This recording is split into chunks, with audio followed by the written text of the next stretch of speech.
Hello friends. Did you know that nearly 80% of those who watch my videos aren't subscribed? If you enjoy the content, I'd truly appreciate it if you hit that subscribe button. It helps a lot. Also, don't forget to leave a like and share your thoughts in the comments. Your interaction not only supports the channel's growth, but also helps these stories reach more people. Thank you all for being here. By the way, where are you watching from? Let me know in the comments.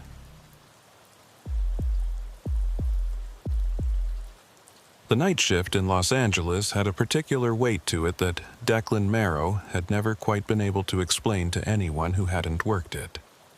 It wasn't just the darkness, or the way the city's usual chaos shifted into something stranger after midnight. It was something deeper, something that settled into your bones during those long hours between sunset and dawn, when you realized that most of the city was asleep and you were one of the few people still watching over it. Declan had been working nights for the LAPD for almost 4 years now, and he'd grown accustomed to the rhythm of it. The way certain neighborhoods went quiet after 2 in the morning, how the radio chatter changed tone as the hours wore on, the particular kind of exhaustion that came from trying to stay alert when your body was convinced you should be unconscious. He'd learned to read the city in the dark, to sense when something was wrong before dispatch even called it in. His partner for the past 18 months had been Elliot Bracken, a younger officer who'd requested night shifts specifically because the pay differential helped cover his student loans. Elliot was good people, the kind of cop who still believed the job meant something, who hadn't yet developed the cynicism that seemed to eat away at everyone eventually. Declan appreciated that about him, even if it sometimes meant listening to idealistic speeches about community policing at 3 in the morning. They were cruising down Western Avenue when the call came through. Dispatch's voice crackled over the radio, with that particular tone that meant something wasn't quite routine.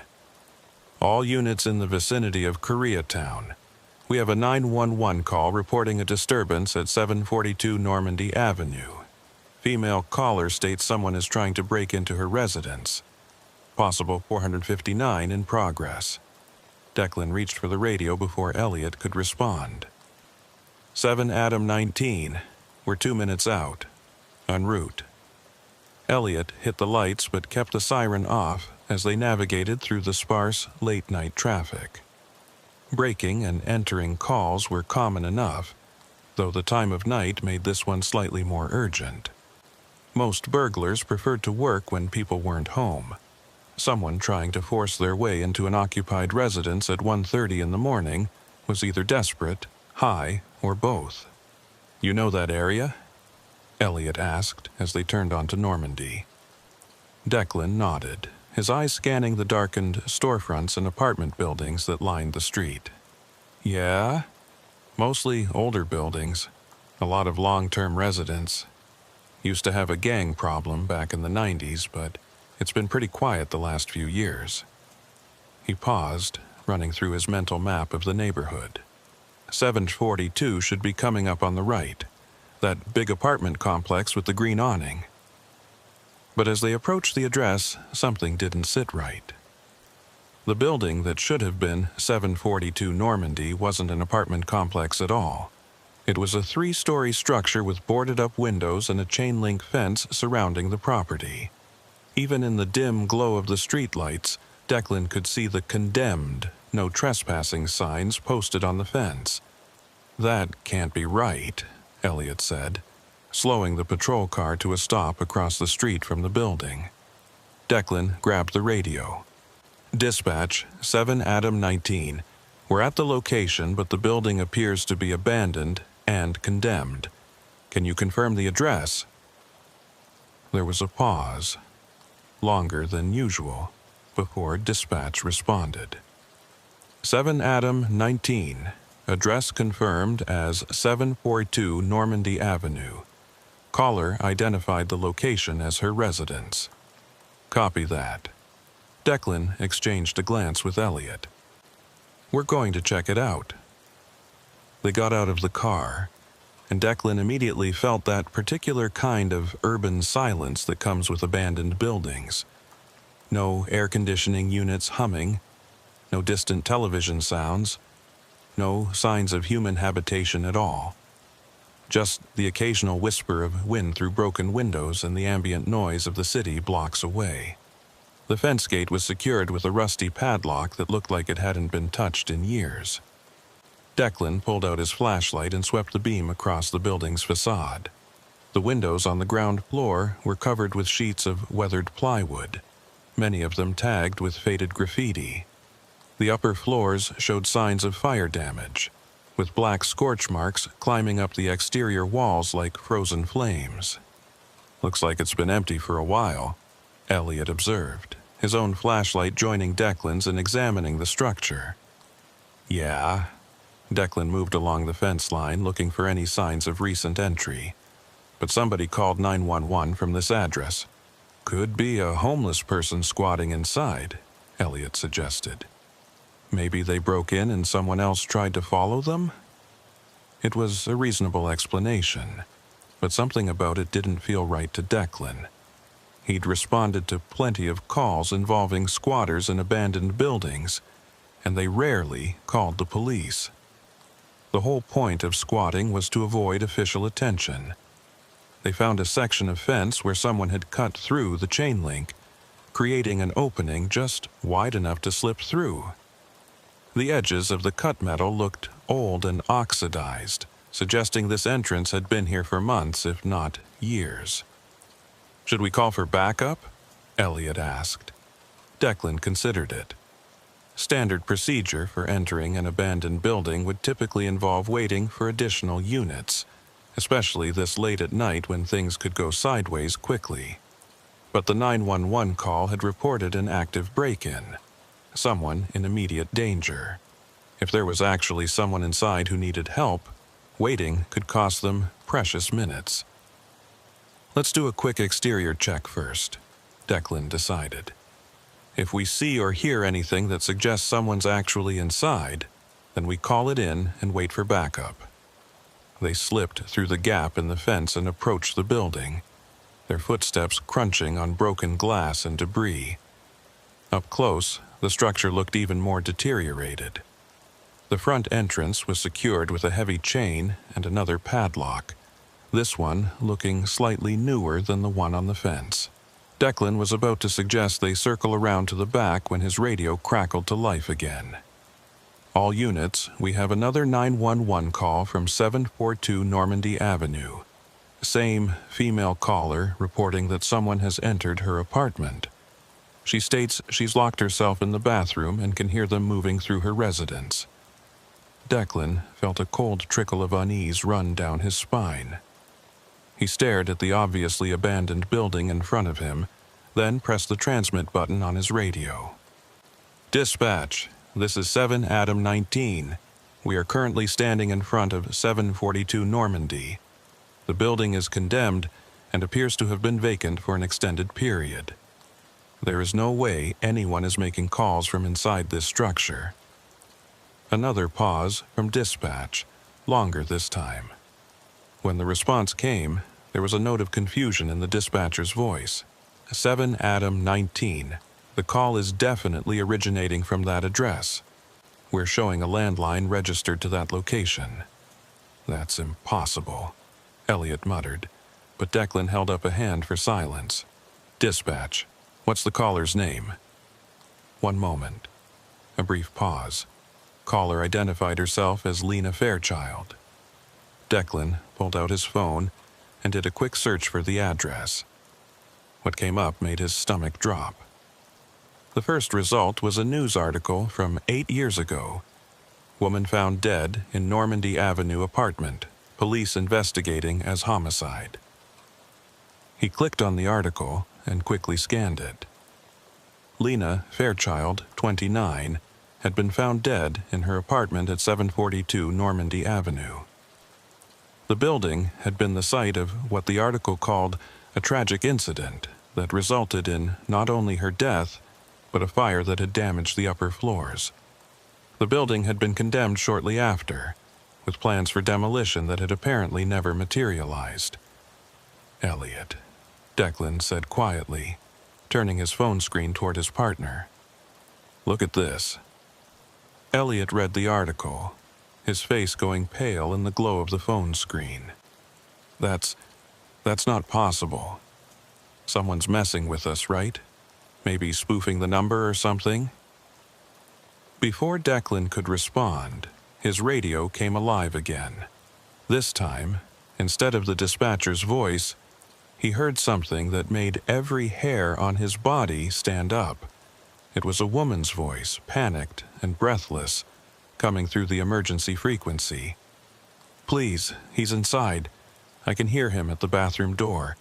Please, send someone. I'm at 742 Normandy Avenue, apartment 3B. Please, I don't know how much longer." The transmission cut off abruptly, replaced by static. Declan and Elliot stood frozen, staring at each other in the darkness outside the condemned building. Then, from somewhere inside the structure, they heard it. A sound that shouldn't have been possible in an abandoned building that had stood empty for 8 years. A phone was ringing. Not a cell phone with its modern digital tones, but an old landline with that distinctive mechanical bell sound that had been largely extinct since the early 2000s.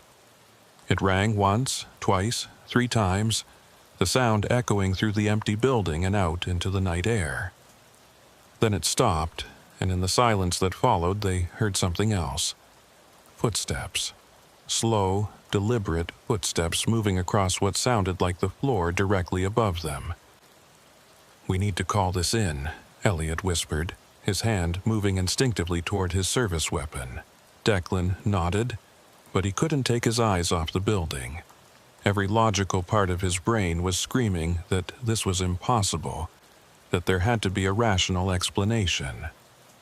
Buildings didn't maintain working phone lines 8 years after being condemned. Dead women didn't make 911 calls. And yet, here they were, standing outside a structure that by all rights should be completely silent and dead, listening to sounds that had no business existing. He was reaching for his radio to request backup when they heard the woman's voice again. But this time, it wasn't coming from the radio. It was coming from inside the building, thin and terrified and very, very real. "Help me. Please. He's breaking through the door." Declan made a decision that he would question for months afterward. "We're going in." "Declan, we should wait for... If there's someone inside who needs help, we don't have time to wait." He was already moving toward the back of the building, looking for an entry point. "You can stay here and call it in if you want, but I'm not going to stand here and listen to someone die while we follow procedure." Elliot hesitated for only a moment before following. "You're going to get us both killed one of these days, you know that?" "Probably," Declan admitted. They found a back door that had been pried open at some point in the past. The wood around the frame splintered and rotted.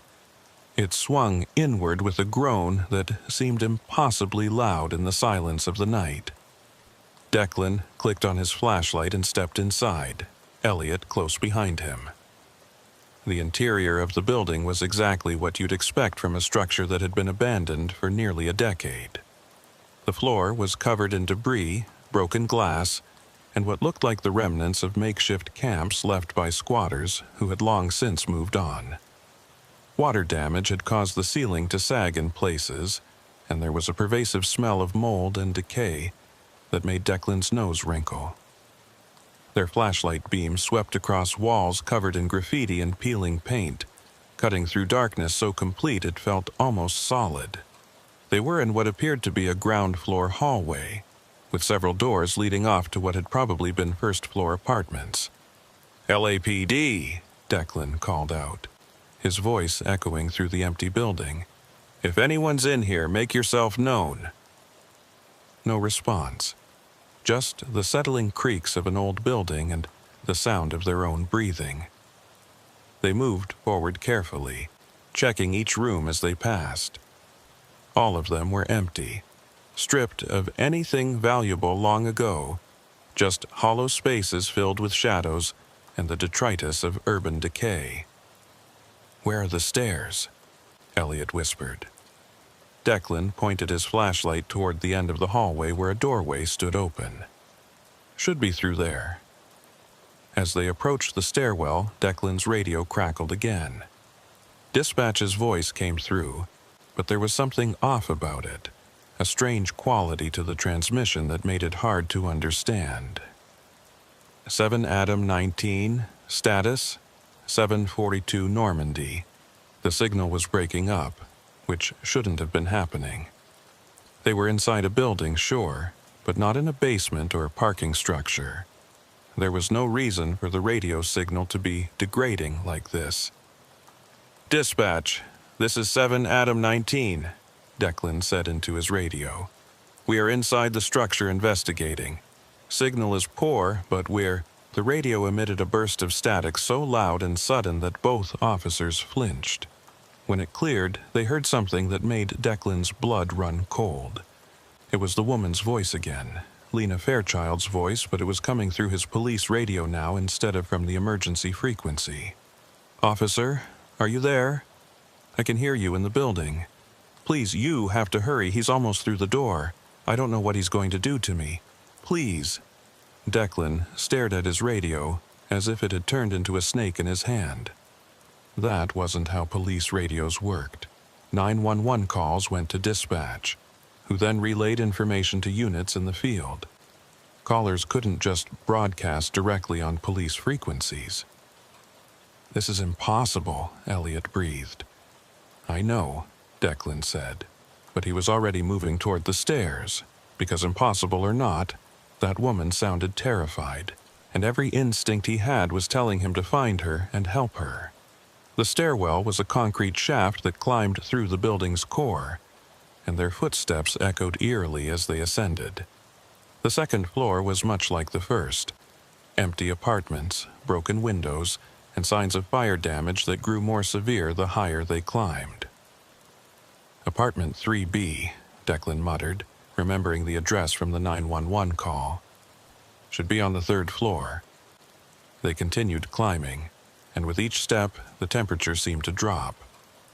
By the time they reached the 3rd floor landing, Declan could see his breath misting in the beam of his flashlight, which made no sense given that it was a warm September night in Los Angeles.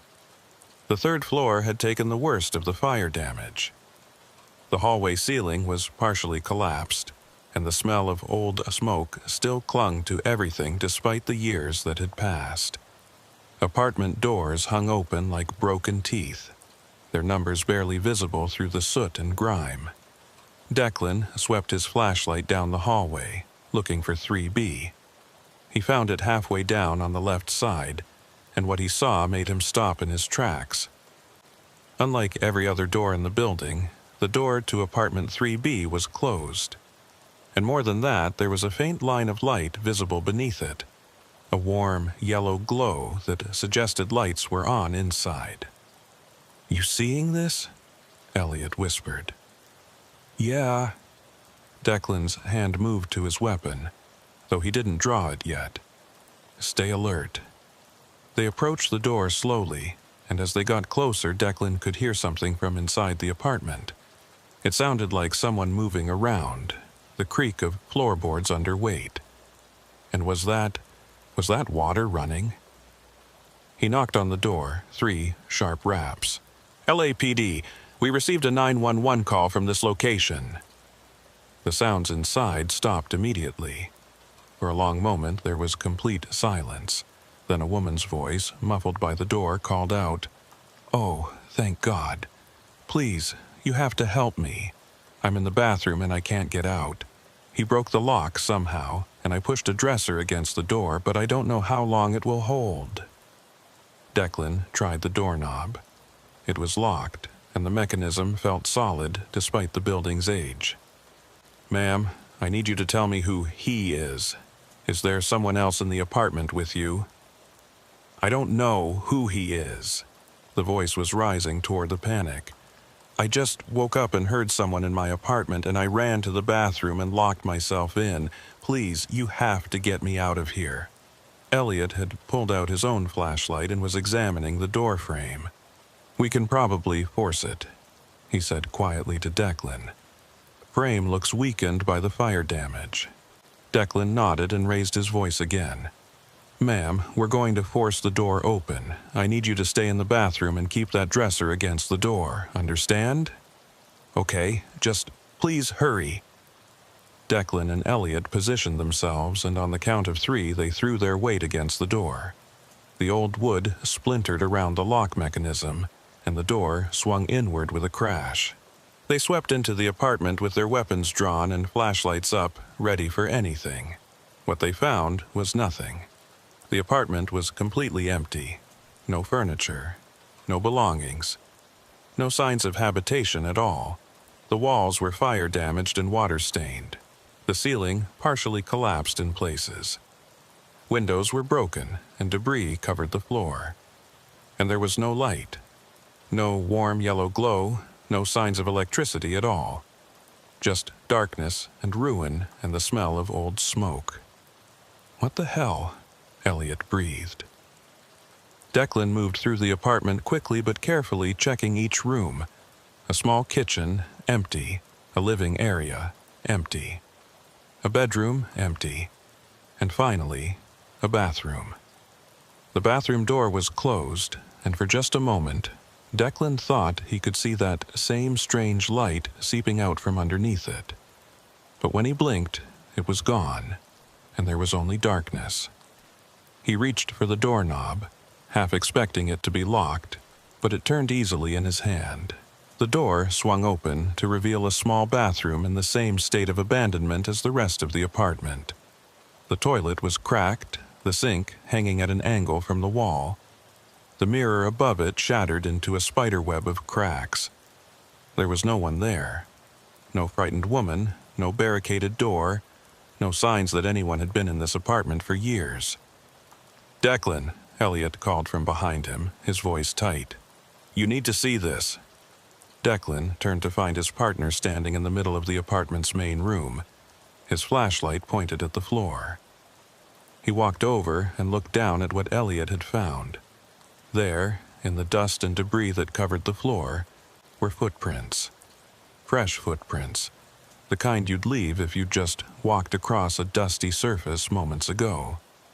They led from the front door to the bathroom and back again, over and over, as if someone had been pacing back and forth. But the footprints were small. The size and shape suggested a woman's feet, bare feet, based on the complete impression. And they glowed, very faintly, with a luminescence that reminded Declan of those glow-in-the-dark stars kids put on their bedroom ceilings.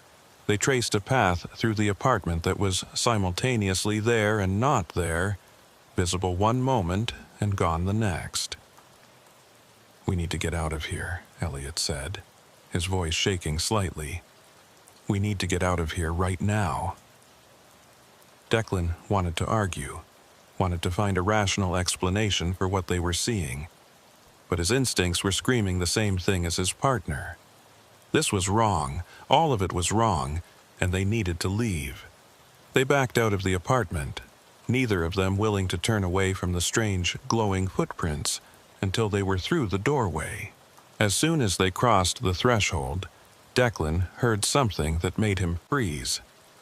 A phone was ringing again, that same old mechanical bell sound, but this time it was coming from inside apartment 3B, right from where they'd just been standing, in a room that they'd confirmed was empty, with no possible source for the sound.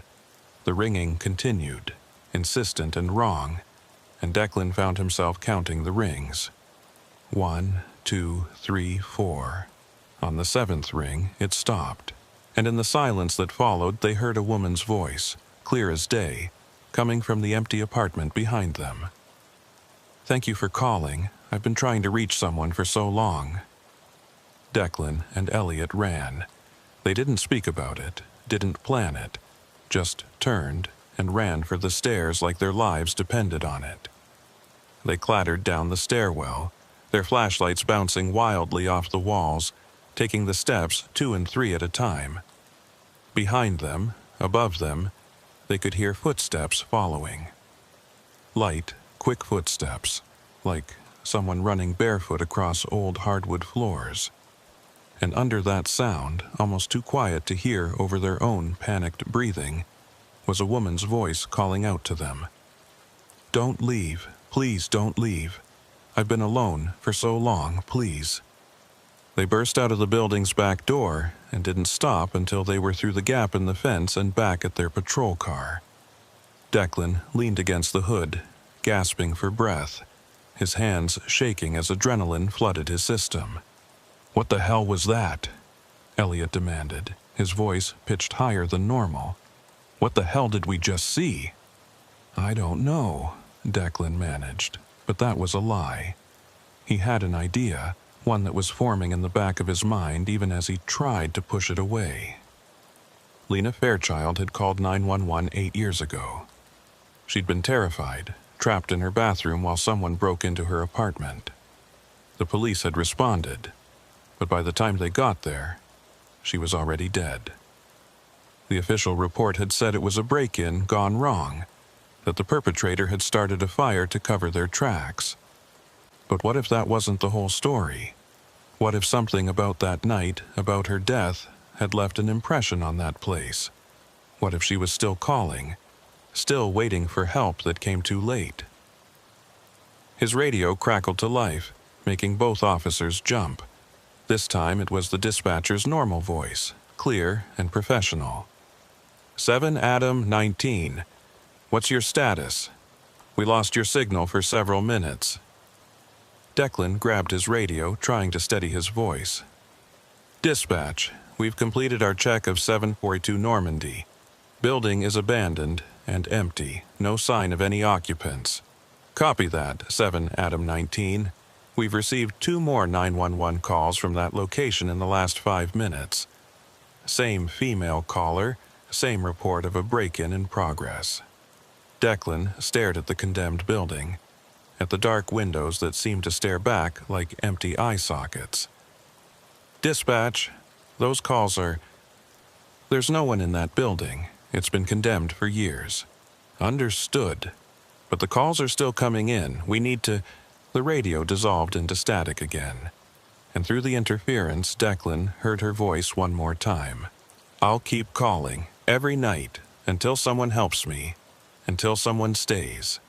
The static cleared, and dispatch was speaking again, asking for clarification on something, but Declan barely heard it. Because as he stared at the building, at the third-floor window that had to be apartment 3B, he saw something that made his blood freeze in his veins. There was a figure standing in the window, a woman's silhouette, backlit by that same impossible yellow glow they'd seen under the apartment door. She was just standing there, motionless, and even though Declan couldn't make out any details at this distance, he knew she was looking directly at him. "Elliot," he said quietly. "Do you see that?" But when Elliot looked up, the figure was gone, and the window was just another dark square in an abandoned building's facade. They drove away from Normandy Avenue in silence, neither of them willing to talk about what they'd experienced. Declan knew they'd have to file a report, knew they'd have to explain why they'd entered the building and what they'd found there. But how could he explain something he didn't understand himself? The rest of their shift passed in a blur. They responded to a noise complaint, broke up a fight outside a convenience store, issued a citation for a broken tail light. Normal police work, the kind of routine calls that made up 90% of the job. But Declan couldn't focus, couldn't stop thinking about that voice, those glowing footprints, that figure in the window. As dawn began to break over Los Angeles, painting the sky in shades of orange and pink, Declan dropped Elliot off at the station and headed home. He was exhausted, running on nothing but coffee and adrenaline, but he knew he wouldn't be able to sleep. Instead, he sat at his kitchen table with his laptop and started digging into the history of 742 Normandy Avenue. What he found didn't make him feel any better. Lena Fairchild had been the last victim, but she wasn't the only one. Over the building's 70-year history, there had been 4 deaths in apartment 3B specifically. a murder-suicide in 1962, a suspected overdose in 1978, an unexplained death in 1989, and finally, Lena in 2015. And according to several forum posts from paranormal enthusiasts and urban explorers, 742 Normandy had a reputation. People reported hearing voices, seeing figures in windows, feeling watched. Several people claimed to have received phone calls from the building despite it having no working utilities. One post, from 3 years ago, caught Declan's attention. It was from someone who identified themselves as a former LAPD officer, now retired. I responded to a 911 call at 742 Normandy back in 2016, the post read. The building was already condemned, but dispatch kept getting calls from a woman claiming someone was breaking into her apartment. I went inside, same as the OP, and I heard her voice clear as day, calling for help, begging me not to leave. I searched that whole building and found nothing, but I still hear her sometimes when I close my eyes. Whatever's in that place, it's not right, it's not natural. My advice? If you get a call from that address, you let someone else take it. Some things aren't meant to be investigated. Declan closed his laptop and sat in the growing daylight, thinking about that advice. Let someone else take it. Walk away from the impossible and focus on things that made sense, things that could be explained and solved and filed away neatly. But he knew he wouldn't do that, couldn't do that. Because somewhere in that condemned building, a woman was still calling for help, still waiting for someone to save her. And whether she was a ghost, a recording, or something else entirely, Declan couldn't just ignore that. His phone buzzed with a text from Elliot. "You awake? We need to talk about last night." Declan stared at the message for a long moment before replying. "Yeah, we do. Because this wasn't over." Whatever they'd encountered at 742 Normandy Avenue, whatever connection had been made when they entered that apartment, Declan had a feeling it was just beginning. The calls would continue. Lena Fairchild would keep reaching out, keep asking for help, keep waiting for someone who could actually save her. And despite every logical part of his brain telling him to leave it alone, Declan knew he was going to try. Declan met Elliot at a diner 3 blocks from the station, the kind of place that served breakfast 24 hours a day and didn't ask questions when cops showed up looking like they'd seen a ghost. They slid into a corner booth away from the windows, and for a long moment, neither of them spoke. The waitress brought coffee without being asked, recognizing the particular brand of exhaustion that came with night shift. Declan wrapped his hands around the mug, grateful for the warmth even though the morning sun was already heating up the city outside. "I've been thinking," Elliot finally said, keeping his voice low. "Maybe we both just, I don't know. Maybe there was a carbon monoxide leak in that building or something. Maybe we were hallucinating." Declan wanted to agree with him, wanted to accept that easy explanation and move on. But he'd been a cop long enough to know when something didn't add up, and this didn't add up. We both heard the same things, saw the same things. Carbon monoxide doesn't work like that. Then what does work like that? Elliot's voice had an edge to it, frustration mixed with fear. "Because I've been trying to come up with a rational explanation for the last 4 hours, and I've got nothing. That building was empty, Declan, condemned and empty. So why did we hear a woman calling for help? Why did we see footprints that glowed in the dark? Why did my radio pick up a voice from someone who's been dead for 8 years?" "I don't know," Declan admitted. He pulled out his phone and showed Elliot the research he'd done. "But look at this. 4 deaths in that same apartment over 70 years. And people have been reporting weird experiences there for decades." Elliot scrolled through the information, his face growing paler with each paragraph. "This is insane. You're talking about this like it's a haunting or something. I'm talking about this like it's a pattern we need to investigate. Declan kept his tone steady, professional. Whatever happened in that building last night, it's been happening to other people. Other cops even. We need to figure out what's going on.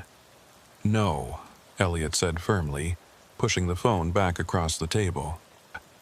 What we need to do is file our report, say we checked the building and found nothing, and never go back there again. That's what we need to do. Declan started to argue, but his phone buzzed before he could speak. A text from a number he didn't recognize. Officer Marrow, this is Sergeant Rita Campos from Central Division. We need to talk about 742 Normandy. Can you meet me at the station this afternoon? He showed the message to Elliot, who groaned and dropped his head into his hands. Great. Now we're getting called in on our day off. Might be good, Declan said, already typing a response. Maybe she knows something about what's going on. 3 hours later, after a failed attempt at sleep that left him staring at his ceiling and replaying the events of the night over and over, Declan walked into the Central Division station. Sergeant Rita Campos was waiting for him in a small conference room, a thick file folder on the table in front of her. She was in her late 40s with the kind of weathered competence that came from decades on the job. When Declan entered, she gestured for him to close the door and take a seat. Officer Marrow, she said by way of greeting. I read your preliminary report from last night, the one about the 911 calls from the condemned building on Normandy. Yes, ma'am. Declan waited, unsure where this was going. Your report was very careful, Campos said, opening the file. You described responding to the location, entering the building to investigate, finding it empty, and clearing the scene. All very procedural and professional. That's what happened, Declan said, though they both knew he was leaving out the important parts. Campos smiled without humor. Officer Marrow, I've been with the LAPD for 23 years. I know what a carefully worded report looks like when someone's trying not to sound crazy. She pulled a stack of papers from the file and spread them across the table. These are all reports from the last 8 years, all involving 742 Normandy Avenue. Want to guess how many of them describe exactly what happened, and how many are written like yours? Declan looked at the reports, recognizing the same careful language he'd used. Officers responding to 911 calls, investigating the building, finding nothing concrete but clearly experiencing something they couldn't or wouldn't put in an official document. Why are you showing me this? He asked. Because dispatch received 4 more calls from that address this morning, Campos said. Same voice, same story. Woman trapped in apartment 3B, someone trying to break in, terrified and begging for help. And I need to know if I should keep sending officers to respond, or if I should mark it as some kind of system glitch. Declan met her eyes. It's not a glitch. No, Campos agreed. I didn't think it was. So tell me what really happened last night, off the record. So Declan told her, all of it. The voice on the radio, the light under the door, the glowing footprints, the phone ringing in an empty room. Campos listened without interrupting, her expression never changing until he finished. Lena Fairchild, she said quietly. I was one of the responding officers when we found her body. Declan felt something cold settle in his stomach. You were there? 8 years ago, yeah, it was... She paused, choosing her words carefully. It was bad. The kind of scene that stays with you. She'd called 911 reporting a break-in, said someone was trying to get into her bathroom where she'd locked herself. We got there maybe 15 minutes after the first call. Place was already on fire by then. What happened? We found her in the bathroom, just like she said. Door was broken down, and whoever had been in there with her had already left.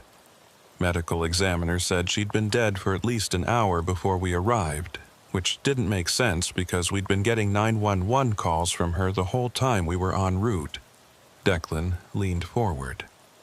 What do you mean? She was calling while she was already dead. That's what it looked like, though obviously that's impossible. The official explanation was that she made multiple calls before the perpetrator got to her and dispatch just had them queued up. But I was listening to those calls, Marrow. She was describing what was happening in real time, saying she could hear him at the door, hear him breaking through. And we were hearing this while she was already gone. Did you ever find who did it? Campos shook her head. No viable suspects. No forensic evidence that survived the fire. The case went cold within 6 months. Officially, it's still open, but nobody's actively working it. She pulled out another document, this one older and more worn than the others. But here's the thing that really got to me. When I went digging into the building's history after that night, I found something interesting. Every death in apartment 3B follows the same pattern. What pattern? Someone reports a break-in or an intruder. Police respond, but arrive too late. Victim is found dead. And there's a fire. Every single time, going back to 1962. Different people, different circumstances, but the same basic sequence of events. Declan felt his skin prickle. That can't be coincidence. No, Campos agreed. It can't. Which brings me to why I wanted to talk to you. I need someone to go back to that building and do a real investigation. Not just respond to a 911 call and clear the scene. Actually go through it. Document everything. Figure out what the hell is happening there. Why me? Because you've already been inside. Because you heard her voice, and you didn't try to convince yourself it was nothing. And because your record says you're the kind of cop who doesn't give up on a case just because it gets weird. She paused. Also, because everyone else I've asked has refused. Declan thought about Elliot's reaction at the diner, his insistence that they should never go back. He thought about the figure in the window, watching them leave. And he thought about Lena Fairchild's voice, still calling for help after 8 years of being dead. When do you want me to go? Tonight, Campos said. I'm assigning you and your partner to another night shift, but you'll be on special assignment. No regular patrol calls. Just focus on 742 Normandy. Elliot's not going to like this. Then find another partner. But Marrow, whatever you find in that building, I need you to document it. All of it. I don't care how crazy it sounds or how impossible it seems. I need a real record of what's happening there because something is happening. And it's been happening for a long time. Declan left the station with the file folder under his arm, his mind already working through what he'd need for tonight. Flashlights, extra batteries, recording equipment if he could get his hands on it, maybe a camera to document those glowing footprints if they appeared again. He called Elliot on the way to his car. No, Elliot said immediately. Whatever you're about to ask me, the answer is no. I haven't even said anything yet. You're going to ask me to go back to that building, and I'm telling you no. I'm done with this, Declan. I already put in for a transfer to day shift. Declan stopped walking. You did what? I can't do this anymore, man. I can't spend my nights wondering if I'm going to see something that shouldn't exist, or hear voices from dead people. I have a wife, Declan. I want to have kids someday. I can't do that if I'm jumping at shadows and having nightmares about glowing footprints. Elliot, I'm sorry. I know that makes me a coward or whatever, but I don't care. Find someone else to chase ghosts with you. The line went dead, and Declan stood in the parking lot staring at his phone. He understood Elliot's reaction, even respected it in a way. Not everyone was cut out for this kind of thing, and there was no shame in knowing your limits. But it left him with a problem. He needed a partner, and he needed someone who wouldn't run when things got strange. His phone rang, startling him. Unknown number again. Officer Marrow? A woman's voice, young and uncertain. My name is Tracy Hoffman. I'm a graduate student at UCLA studying urban folklore and paranormal investigation. I heard you responded to a call at 742 Normandy last night. How did you hear that? I monitor police scanners as part of my research. That building has been on my radar for years.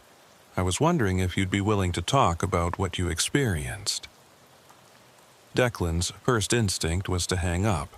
The last thing he needed was some paranormal enthusiast turning his investigation into a ghost hunting expedition. But then he remembered what Campos had said about documentation, about building a real record of what was happening. What do you know about the building? He asked. Everything, Tracy said. I've been researching it for my dissertation. The history of the structure, the deaths, the reports of anomalous phenomena. I have interviews with former residents, historical records, architectural plans. If you're planning to investigate, I can help. What makes you think I'm planning to investigate? Because you went inside last night, and you're still asking questions. Most cops who encounter something strange there either convince themselves it was nothing, or they request to never be sent back. You're different. Declan made a decision that would have probably gotten him reprimanded if Campos knew about it. Can you meet me tonight, around midnight? At the building? Yeah. There was a pause, and he could hear the excitement in her voice when she answered. Yes, absolutely yes. Bring whatever documentation you have. And, Miss Hoffman, this isn't a ghost tour, this is an active investigation. If I tell you to leave, or stay back, or do anything else, you do it immediately. Understood? Understood. After hanging up, Declan spent the rest of the afternoon preparing. He went to an electronics store and bought 2 high-quality digital recorders, extra batteries, and a camera with night vision capability. He printed out all the information from Campos's file and organized it into a timeline, and he read everything he could find about Lena Fairchild. She'd been a graphic designer, lived alone, no criminal record, no known enemies. By all accounts, she was a normal 29-year-old woman living a normal life in Los Angeles, until the night someone broke into her apartment and killed her. The autopsy report was clinical and detailed. Cause of death was smoke inhalation, but she'd also suffered blunt force trauma to the head and had defensive wounds on her hands and arms. She'd fought her attacker, fought hard, before the fire started. What bothered Declan most was the timeline. According to the 911 recordings, Lena had made her first call at 11:47 p.m. She'd sounded frightened but coherent, reporting that someone was trying to break into her apartment. Dispatch had logged the call and sent units to respond. But then the calls kept coming. At 11:52, 11:56, 12:01, 12:04. Each time, Lena's voice becoming more panicked, more desperate. In the final call at 12:07, she'd been screaming that he was breaking through the bathroom door, begging someone to help her. Police arrived at 12:15, found the building on fire, evacuated the other residents. Firefighters got the blaze under control by 12:45 and found Lena's body at 1:20 a.m. According to the medical examiner, she'd been dead since approximately 11:30 p.m., 15 minutes before her first 911 call. Declan read that line 3 times, making sure he understood it correctly. The medical examiner had been confident in the estimate, based on body temperature, rigor mortis, and other factors. Lena Fairchild had died at 11:30, give or take 15 minutes. But if that was true, then who had been making those 911 calls? The official explanation was that the ME's timeline was off, that Lena had lived longer than estimated. But sitting in his apartment reading the report, Declan knew that wasn't right. He'd heard her voice last night, heard her calling for help 8 years after her death. Whatever had happened that night in 2015, it was still happening. And tonight, he was going to find out why. At 11:45 p.m., Declan pulled up to 742 Normandy Avenue for the second time in 24 hours. Tracy Hoffman was already there, standing next to a beat-up Honda Civic and clutching a backpack that looked like it weighed as much as she did. She was younger than he'd expected, probably mid-20s, with dark hair pulled back in a ponytail and the kind of nervous energy that came from equal parts excitement and fear. "Officer Marrow?" she said as he approached. "Just, Declan is fine. You came prepared." He nodded at the bulging backpack. "I have all my research, plus EMF detectors, thermal cameras, audio recorders, the works. I know you said this isn't a ghost tour, but if we're going to document what's happening, we should use every tool available." Declan couldn't argue with that logic. "Fine, but I'm in charge. We go where I say, when I say, and if anything happens, anything at all that makes me think we're in danger, we leave immediately." "Agreed." They ducked through the gap in the fence and approached the building. In the moonlight, it looked even more desolate than it had the night before, like a wound in the fabric of the neighborhood. Broken windows reflected the streetlights in fragmented patterns, and the smell of old smoke and decay seemed stronger.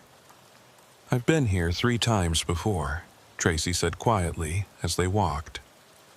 "During the day, always during the day. I've never had the courage to come at night.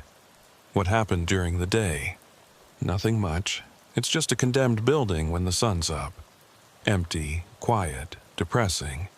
But there's a feeling to it, you know, like something's waiting." They entered through the same back door Declan had used before. His flashlight cut through the darkness, illuminating the debris-strewn hallway. Tracy pulled out what looked like a small electronic device with a digital display. "EMF detector," she explained, seeing his curious look. "Measures electromagnetic fields. A lot of paranormal researchers believe spirits or anomalies cause fluctuations in electromagnetic energy." "You believe that?" She gave him a tired smile. "I believe that we don't know what we don't know. If something's happening here, I want to measure it in every way possible." They made their way to the stairwell, and Declan noticed that Tracy's device started beeping softly. She looked at the display and frowned. "That's weird. We're getting a reading, but there's no power source in this building. Could it be wiring in the walls? Maybe, but..."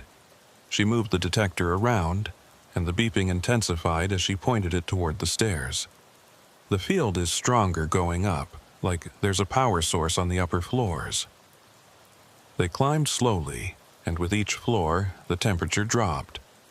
By the time they reached the 3rd-floor landing, Declan could see his breath again, just like the night before.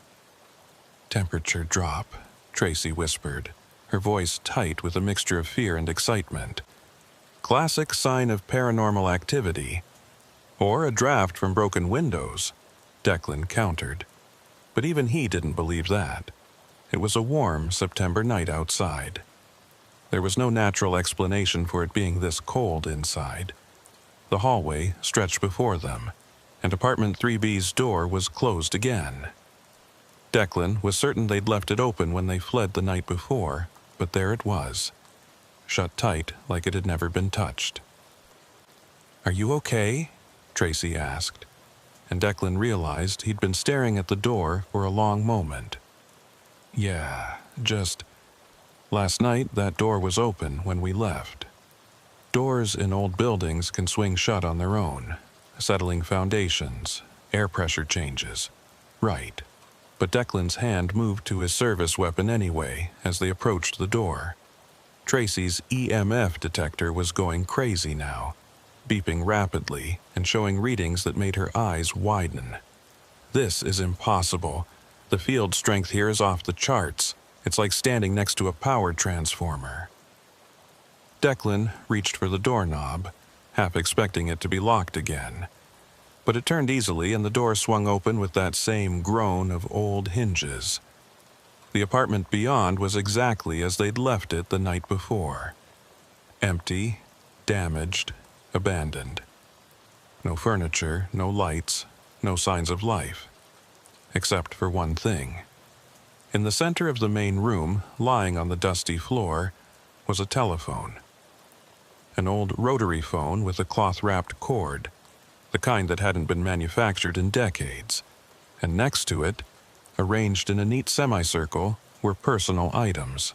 A hairbrush, a set of keys, a wallet, and a photograph in a cracked frame. That wasn't here last night, Declan said quietly. Tracy was already photographing everything, her camera flash strobing in the darkness. These items, we need to document them exactly as they are before we touch anything. Declan knelt down next to the objects, shining his flashlight on them. The photograph showed a young woman with a bright smile, standing in front of what looked like the ocean. He turned it over and found writing on the back. Lena, Santa Monica, summer 2014. The wallet, when he carefully opened it, still contained Lena Fairchild's driver's license. These are her things, Tracy breathed. These belonged to the woman who died here, but they should be in evidence or returned to her family. They shouldn't be here, arranged like an offering or something.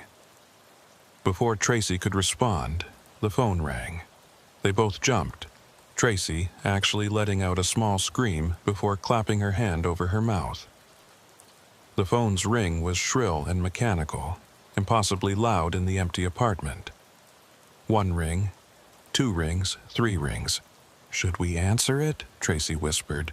Declan stared at the phone. Every rational part of his brain was screaming at him to leave, to get out of the apartment and the building and never come back. But he'd come here for answers, and somehow he knew that phone held them. On the 7th ring, he reached out and picked up the receiver. "Hello." For a moment, there was only static. Then, cutting through the interference, he heard a woman's voice.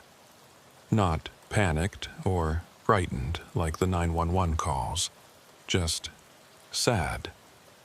"Thank you for answering. No one ever answers anymore." "Lena?" Declan asked, his mouth dry. "Is this Lena Fairchild?" "I've been calling for so long, trying to warn them, but no one listens. They come, they look around, and then they leave. And it happens again. What happens again? He comes back. Every time. I can feel him in the building, moving through the halls, looking for the next one. I try to warn them, but no one stays long enough to hear." Tracy had her recorder pressed close to the phone, capturing every word. Her hands were shaking, but her face was determined. "Lena, who comes back?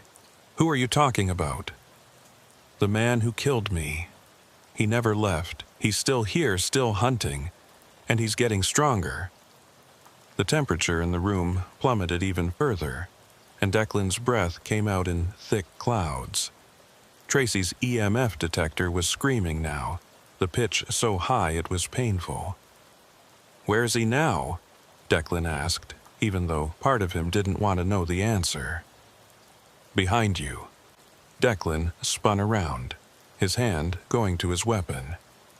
The apartment was still empty, still just an abandoned room with fire damage and broken windows. But in the doorway, barely visible in the beam of Tracy's flashlight, was a shadow that shouldn't have been there. It was the shape of a man, tall and broad-shouldered but wrong somehow. The edges of it seemed to blur and shift, like looking at something through water, and even though it had no features Declan could make out, he could feel it watching them. "We need to go," he said, his voice surprisingly steady. "Right now." But when he turned toward the door, the shadow was blocking their path. And from the phone receiver still clutched in his hand, Lena's voice whispered one final warning. Run. The shadow moved. It didn't walk or step or do anything that resembled normal human movement. It simply shifted position, and suddenly it was closer to them, blocking the doorway completely. The temperature in the room had dropped so low that Declan's fingers were going numb, and frost was forming on the edges of the broken windows. Tracy grabbed his arm, her fingernails digging in through his jacket. What do we do? Declan's training kicked in despite the impossibility of the situation. When confronted with a threat, you assessed your options, identified exits, and acted decisively. The problem was that every protocol he'd ever learned assumed the threat was human, bound by physical laws and limitations. This thing in the doorway was neither. He dropped the phone receiver and pulled Tracy toward the bathroom, the only other room in the apartment. It was a tactical retreat, buying them time to think, but as soon as they crossed the threshold, the bathroom door slammed shut behind them with enough force to crack the old wood. They were trapped in the same room where Lena, Fairchild, had died. There has to be another way out, Tracy said, her voice shaking as she swept her flashlight around the small space. But there was nothing. Just the broken sink, the cracked toilet, and that shattered mirror reflecting their terrified faces in fragmented pieces. Declan tried the door handle. It wouldn't budge, as if the entire mechanism had fused solid. He put his shoulder against it and pushed, but it was like trying to move a concrete wall. From the other side of the door they could hear something. Not footsteps exactly, but a sound like fabric dragging across the floor, slow and deliberate. And underneath that, barely audible, was breathing. Heavy, labored breathing that didn't sound quite human. "Officer Marrow," Tracy whispered, and when he turned, he saw that she was pointing at the mirror. In the cracked glass, behind their reflections, was another figure. Not the shadow from the doorway, but a woman. She was standing right behind them, close enough to touch, but when Declan spun around, the bathroom was empty except for the two of them. He looked back at the mirror. The woman was still there in the reflection, though not quite transparent, not quite solid. She was wearing jeans and a blue sweater, and her face was bruised and bloodied. But her eyes were alert, focused, and filled with desperate urgency. Lena Fairchild. She was mouthing something, trying to speak, but no sound came out. Declan watched her lips move, trying to understand. "The floor," Tracy breathed. "She's saying something about the floor." Lena's reflection nodded frantically and pointed downward. Declan knelt and examined the bathroom floor with his flashlight. At first, he saw nothing unusual, just old tiles and accumulated grime. But then his light caught something. A slight gap between tiles near the base of the toilet, and when he pressed on them, they shifted. "Help me," he said to Tracy, and together they pried up the loose tiles. Beneath them was a section of rotted floorboard, and below that, darkness, a crawl space or access tunnel of some kind. The dragging sound outside the door grew louder, and now they could hear the doorknob rattling. Whatever was out there was trying to get in, and Declan had no illusions about what would happen when it succeeded. "We're going down," he said, pulling away more of the rotted boards. The opening wasn't large, but it was big enough for them to squeeze through if they were careful. Tracy looked at the dark hole with obvious terror. "We don't know where that leads. We know where staying here leads." Declan glanced at the mirror. Lena's reflection was still there, nodding encouragement, urging them to hurry. The bathroom door shuddered in its frame, and hairline cracks began spreading across its surface like a spider's web. They were out of time. Declan went first, lowering himself through the hole until his feet found purchase on something solid below. It was a tight fit, and he had to twist sideways to get his shoulders through. But then he was standing in what appeared to be a narrow maintenance corridor between floors. Tracy followed, dropping down beside him with a grunt, Above them, they heard the bathroom door finally give way with a crack like a gunshot. Whatever had been on the other side was now inside. "Move," Declan hissed, and they ran. The crawl space was barely 4 feet high, forcing them to move in an awkward crouch. Declan's flashlight revealed concrete walls on either side, with old pipes and electrical conduits running along the ceiling. The air was thick with dust and the smell of decay, and every few feet they had to navigate around support beams and debris.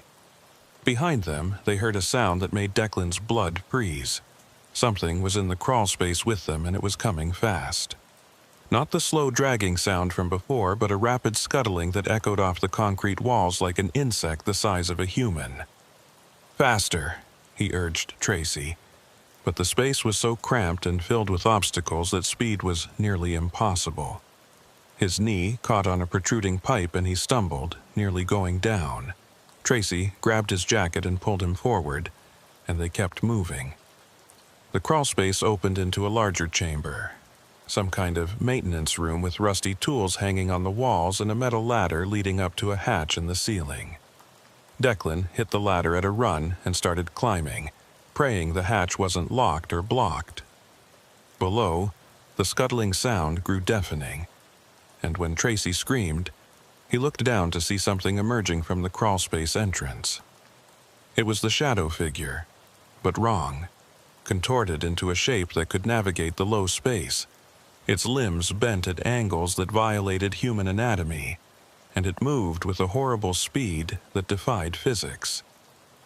Declan slammed his shoulder against the hatch, and by some miracle, it gave way. He hauled himself up through the opening, then reached down to grab Tracy's hand. She was halfway up the ladder when the shadow thing reached her, and Declan felt her weight increase as something tried to pull her back down. "Don't let go," she screamed. Declan braced his feet against the edge of the hatch and pulled with everything he had. For a terrible moment, it was a tug-of-war with Tracy as the rope, and he could see the raw terror in her eyes as she felt herself being dragged in 2 directions. Then her backpack tore free, tumbling down into the darkness below, and suddenly she was lighter. Declan pulled her up through the hatch, and they both collapsed on solid ground, gasping for breath. They were in the building's basement, a maze of storage rooms and old mechanical equipment. Emergency lighting strips along the baseboards provided a dim glow, which should have been impossible in a building with no power, but Declan was beyond questioning impossibilities at this point. "My research," Tracy panted. "Everything was in that bag. All my documentation, my equipment, doesn't matter. We're alive." Declan got to his feet and helped her up. "We need to find a way out of here." But even as he said it, he knew it wouldn't be that simple. The building didn't want them to leave. Whatever presence inhabited 742 Normandy Avenue, it had been waiting for someone to really investigate, to go beyond just responding to calls and clearing the scene. And now that they were here, really here, it wasn't going to let them walk away. They moved through the basement, following the emergency lighting toward what Declan hoped was an exit. The space was larger than he'd expected, stretching the full footprint of the building. Storage rooms branched off the main corridor, their doors hanging open to reveal ancient furniture, moldering boxes, and the accumulated debris of decades. In one room, Declan's flashlight caught something that made him stop. Filing cabinets, dozens of them, lined up against the walls. And on a table in the center of the room, spread out like someone had been reviewing them recently, were police reports. "What is this?" Tracy whispered, moving to examine the documents. Declan picked up one of the files. It was a homicide investigation from 1989, detailing the death of a woman named Margaret Vaughn in apartment 3B. The circumstances were chillingly familiar. 911 call reporting an intruder, police response delayed by a fire, victim found dead in the bathroom. Another file from 1978. Another woman, another break-in, another fire. Same apartment, same basic sequence of events. "He's been doing this for decades," Tracy said, her voice hollow. "The same pattern, over and over, but why? What does he want?" Declan was about to answer when he noticed something else. Mixed in with the official police reports were other documents, personal notes written in a cramped, angry handwriting. He picked up one of the pages and read, "They don't understand. They can never understand. The building chooses them, not me. I'm just the instrument. Each one is a sacrifice, feeding the structure, making it stronger, making me stronger. Soon, I won't need the physical form at all. Soon, I'll be part of the building itself, eternal and unchanging." The note was signed with initials, DK. These aren't just victim files, Declan realized.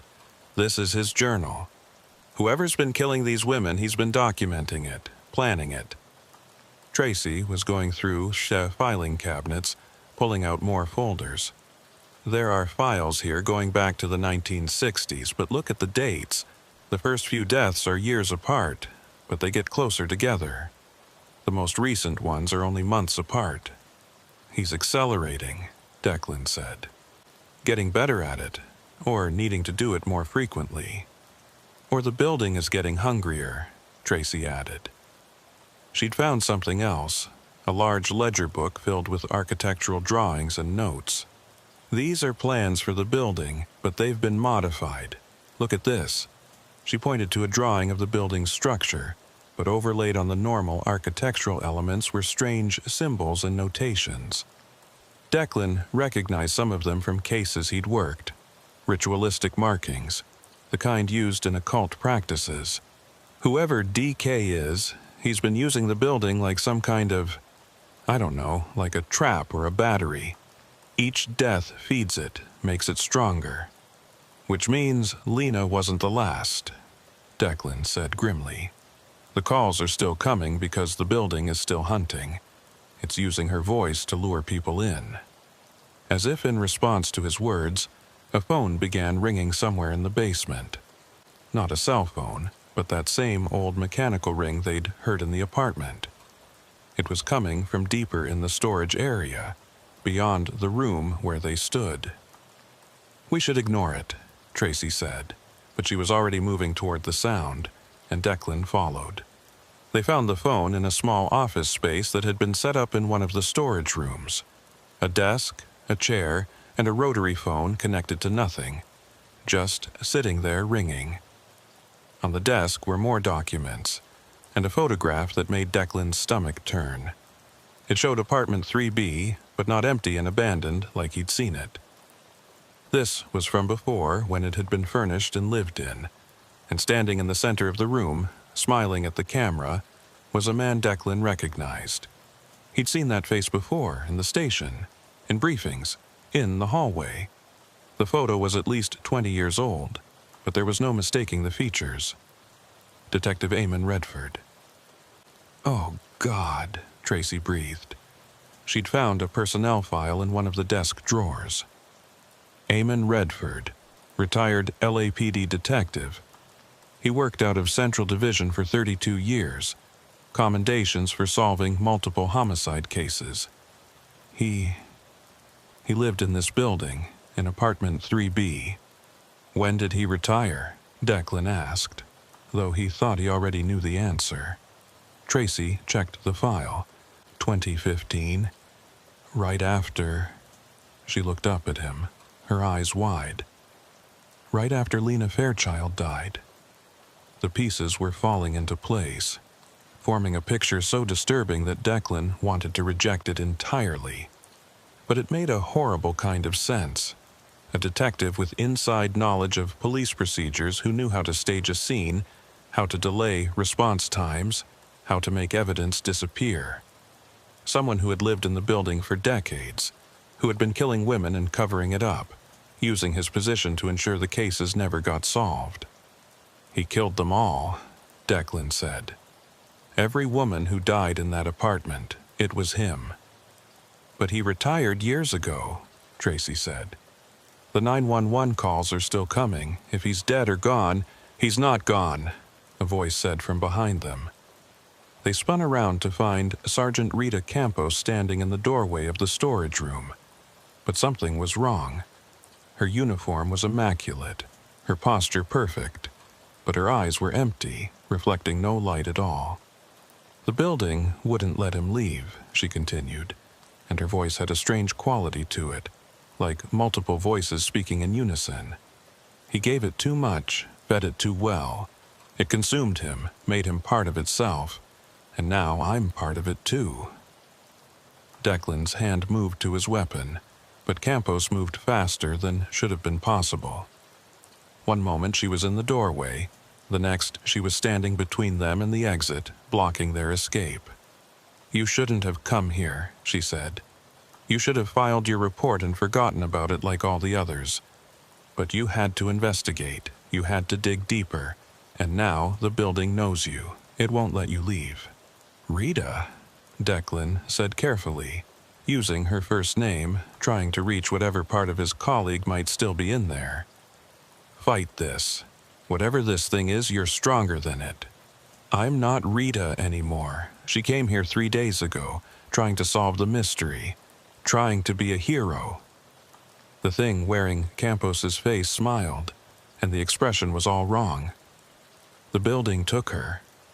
Just like it took Redford. Just like it will take you." Behind Campos in the doorway, other figures began to appear. Shadowy forms that might have been human once but were now something else. Declan recognized some of them from the photographs in the files. Women who had died in apartment 3B, now part of whatever this building had become. And in the center of them all, taller and more solid than the others, was a figure that could only be Eamon Redford. Even in death, even transformed into this thing, his detective's eyes were sharp and calculating. "You wanted to investigate," Redford's shade said, his voice like gravel scraping against concrete. "So, investigate. Become part of the case. Add your files to the collection. Your deaths will make the building stronger, and in time, you'll help it call the next ones." Tracy grabbed Declan's arm. "The hatch. We came through the hatch." But when they looked back the way they'd come, the corridor had changed. The basement had reconfigured itself, walls shifting into new positions, exits becoming dead ends. The building was alive, conscious, and it was adapting to keep them trapped. "There's no way out," Campos said, still smiling that horrible wrong smile. "There hasn't been a way out since the moment you entered. The building already has you." Declan refused to accept that. There was always a way out, always an option he hadn't considered. He looked around the storage room, his mind racing through possibilities. The files, the documents, the phone that was still ringing on the desk. The phone. "Tracy," he said quietly. "When we were in the apartment, Lena spoke to us through the phone. She warned us. So? So she's not completely consumed. Part of her is still fighting, still trying to help." He picked up the ringing phone, and Campos hissed, the sound distinctly inhuman. "Don't answer that," she commanded, but Declan was already pressing the receiver to his ear. "Lena, if you can hear me, we need help. We need to know how to get out of here." For a moment, there was only static. Then Lena's voice came through, weak but clear. "The fire. It's always been the fire. That's what breaks the pattern, what disrupts the building's hold. When Redford started the fires to cover his murders, he didn't realize he was creating weak points, places where the building's influence is damaged." Declan looked around the storage room at all the old documents and files. Decades of evidence, of documentation, all of it paper, all of it extremely flammable. "You're saying we need to burn our way out?" "The building won't burn," Lena said. "But fire disrupts it, creates chaos in its structure. It's the only thing Redford feared, the only thing that can hurt it. That's why it took him in the end, absorbed him before he could damage it further. Tracy had caught on to what Declan was thinking. We start a fire, it creates a distraction. But we'd need something to ignite. The emergency lighting, Declan interrupted. It's running on something, some kind of power source. If we can overload it, cause a short circuit. The figures in the doorway were moving closer now, Campos at their head. Redford's shade was reaching out with the hands that ended in fingers too long and jointed in too many places. You can't escape, Campos said. The building has already claimed you. Soon, you won't even want to leave. Declan grabbed one of the emergency light strips from the baseboard and yanked it free, exposing the wiring beneath. Sparks flew and the lights flickered. Tracy, start piling documents near the electrical access panels. Everything paper, everything that will burn. She moved immediately, grabbing armfuls of files and reports and stacking them against the walls where electrical conduits ran. Declan tore free more lighting strips, creating more exposed wiring, more potential ignition points. Campos shrieked and lunged forward, but Declan was ready. He grabbed one of the old metal filing cabinets and toppled it, creating a barrier between them and the advancing figures. "Now!" he shouted, and touched an exposed wire to a stack of papers. The effect was immediate and dramatic. The documents, old and dry, caught fire instantly, and the flames spread with unnatural speed. Within seconds, half the storage room was ablaze, and the fire was climbing the walls, following the electrical conduits toward the ceiling. The figures recoiled from the flames, Campos screaming in a voice that was no longer even remotely human. The building itself seemed to shudder, and Declan felt the floor tilt beneath his feet. "The exit!" Tracy pointed to where a doorway had appeared in the wall, a door that hadn't been there moments before. The fire had disrupted the building's ability to manipulate the space. They ran for it, flames licking at their heels. Behind them, Redford's shade was roaring in rage, and Campos was trying to follow, but the fire created a barrier they couldn't cross. The door led to a stairwell, and they took the steps 3 at a time, climbing toward the ground level. The building shook around them, and Declan could hear the sound of things breaking, walls cracking, the structure protesting the damage being done to it. They burst out of a side entrance that Declan was certain hadn't been accessible before, stumbling into the cool night air. Behind them, smoke was pouring from the building's windows, and the orange glow of fire was visible through the gaps in the boarded-up entrance. "We have to call it in," Tracy gasped. "The fire department—" "No," Declan said, watching the flames spread through the condemned structure. "Let it burn. It's the only way to make sure it doesn't trap anyone else." They stood in the street and watched as 742 Normandy Avenue was consumed by fire for the second time in 8 years. This time, though, Declan could swear he heard voices in the flames. Not screams of pain, but something else. Relief, maybe. Release. The fire trucks arrived eventually, but by then the building was fully involved, the structure too far gone to save. The firefighters focused on containing the blaze, keeping it from spreading to neighboring properties. Declan watched until dawn, until the building was nothing but a smoking ruin, the walls collapsed and the interior completely destroyed. Whatever had been living in that place, whatever dark presence Redford had fed with his murders, it couldn't survive that level of destruction. "What are we going to tell them?" Tracy asked as the sun rose over the Los Angeles skyline. "How do we explain what happened?" Declan thought about it. The truth was impossible, unbelievable. But a lie felt wrong after everything they'd experienced. We tell them we were investigating a cold case and discovered evidence of serial murders going back decades. We tell them Detective Eamon Redford was responsible and that he's been living in the building all this time. And we tell them that when we confronted him, he started the fire to destroy the evidence. Is any of that true? All of it, Declan said. More or less. We just leave out the parts they wouldn't believe.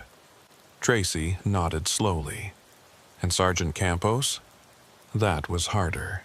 Campos was gone, consumed by whatever the building had become. But without a body, without any evidence of what had really happened to her, all they could do was report her missing. We tell them she disappeared during the investigation, which is true. They gave their statements to the responding officers, careful to keep their story plausible and grounded in the physical evidence that would be found in the ruins.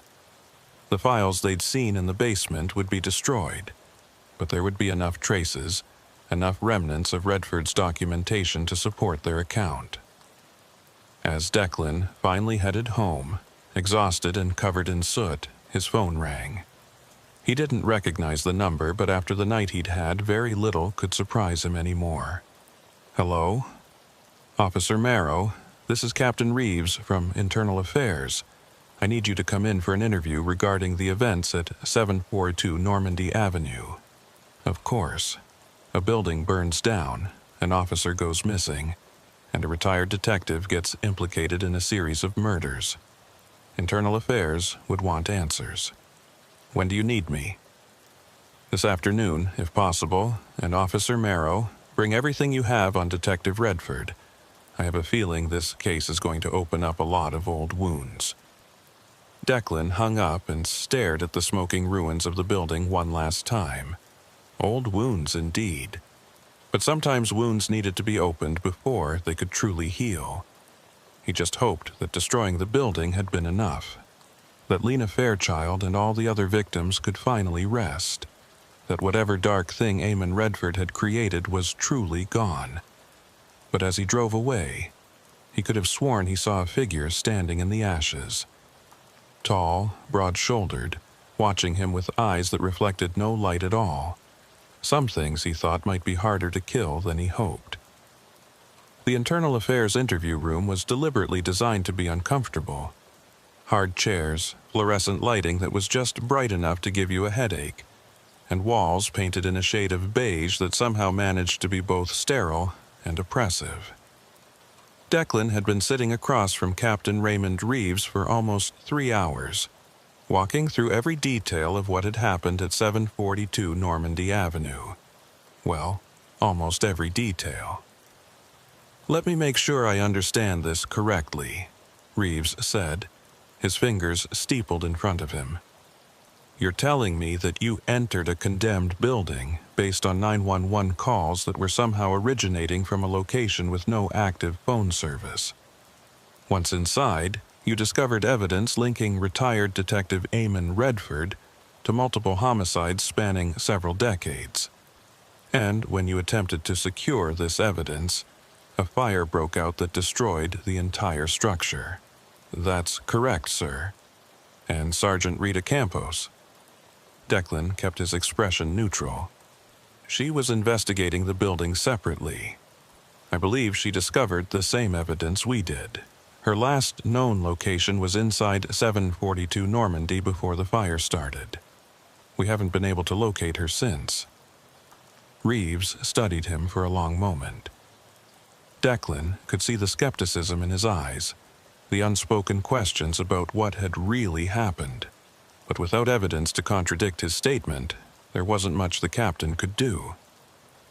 The fire investigators found human remains in the basement, Reeves said. Badly burned, but preliminary analysis suggests they've been there for years, possibly decades.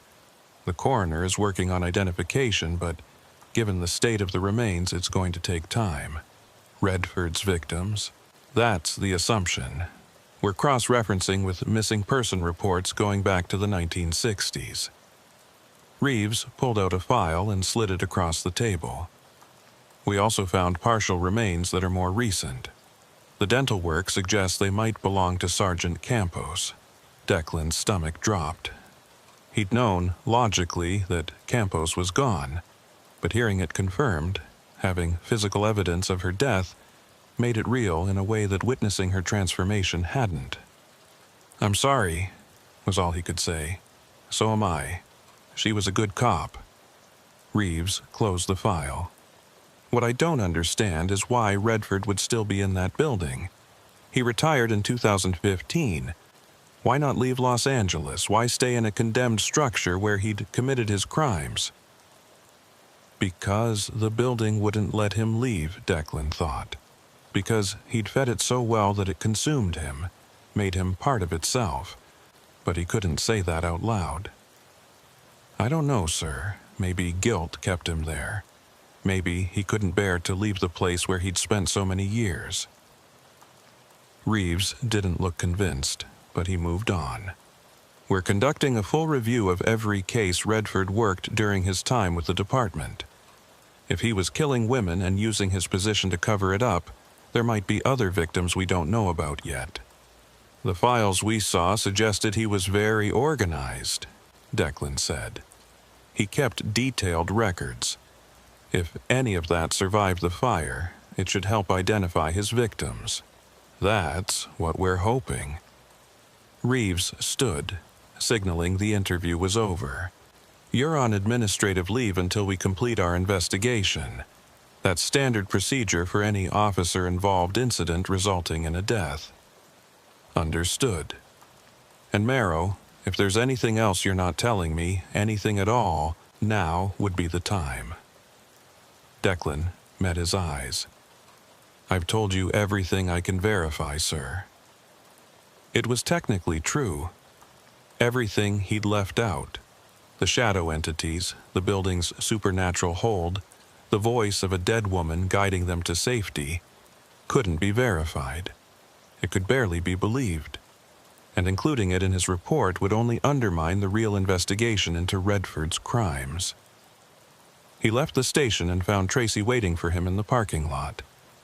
She looked as exhausted as he felt, dark circles under her eyes suggesting she hadn't slept any better than he had. How did it go? She asked. About as well as could be expected. They're treating it as a serial killer investigation now. Redford's being implicated in at least a dozen murders, possibly more. But they don't know about the other part. The building, the entities. No, and they won't. Declan leaned against his car. How are you holding up? Tracy gave a hollow laugh. I spent 4 years researching paranormal phenomena, convinced that if I could just document it properly, I could prove that there's more to this world than what we can see and measure. And now that I've actually experienced it, now that I have proof. She trailed off. I have nothing. My equipment is gone, my documentation is gone, and even if I tried to tell anyone what really happened, they'd think I was insane. Maybe that's for the best, Declan said quietly. Some things aren't meant to be proven. Some doors aren't meant to be opened. Do you really believe that? He thought about it. A week ago, no. But now? Yeah, I think I do. Whatever was in that building, it was wrong. Not just evil, but fundamentally wrong. Reality doesn't work the way it's supposed to in places like that. And maybe it's better if people don't know that such places exist. Tracy nodded slowly. What about you? What are you going to do now? I'm on leave while Internal Affairs finishes their investigation. After that, he shrugged. Probably go back to night shift. Respond to calls. Help people where I can. Try not to think too much about condemned buildings and voices that shouldn't exist. Do you think it's really over? The building is gone, but Redford, I don't know, Declan admitted. I'd like to think that destroying the structure was enough. That whatever he became died with it. But I keep remembering that figure I saw in the ashes, watching me leave. They stood in silence for a moment. Two people who'd glimpsed something they weren't meant to see and survived to tell a story no one would believe. If you ever need to talk about it, Tracy said finally, with someone who was there and knows what really happened, you have my number. Same to you. She got in her car and drove away, and Declan watched her go before heading to his own vehicle. His phone buzzed with a text message from an unknown number. "Officer Marrow, I wanted to thank you." He stared at the screen, his pulse quickening. "Who is this? You helped me. You listened when I called. Most people don't. Lena, the building is gone. I can feel it. Whatever bound me there, it's broken now. I'm free." Declan's hands were shaking as he typed his response. Are you at peace? I'm not in pain anymore. That's something. I wanted you to know that what you did mattered. You saved people who would have been trapped there like I was. Thank you. What about Redford? What about the others? There was a long pause before the response came. He's still out there, weakened, diminished, but not gone. The building was his anchor, his source of power.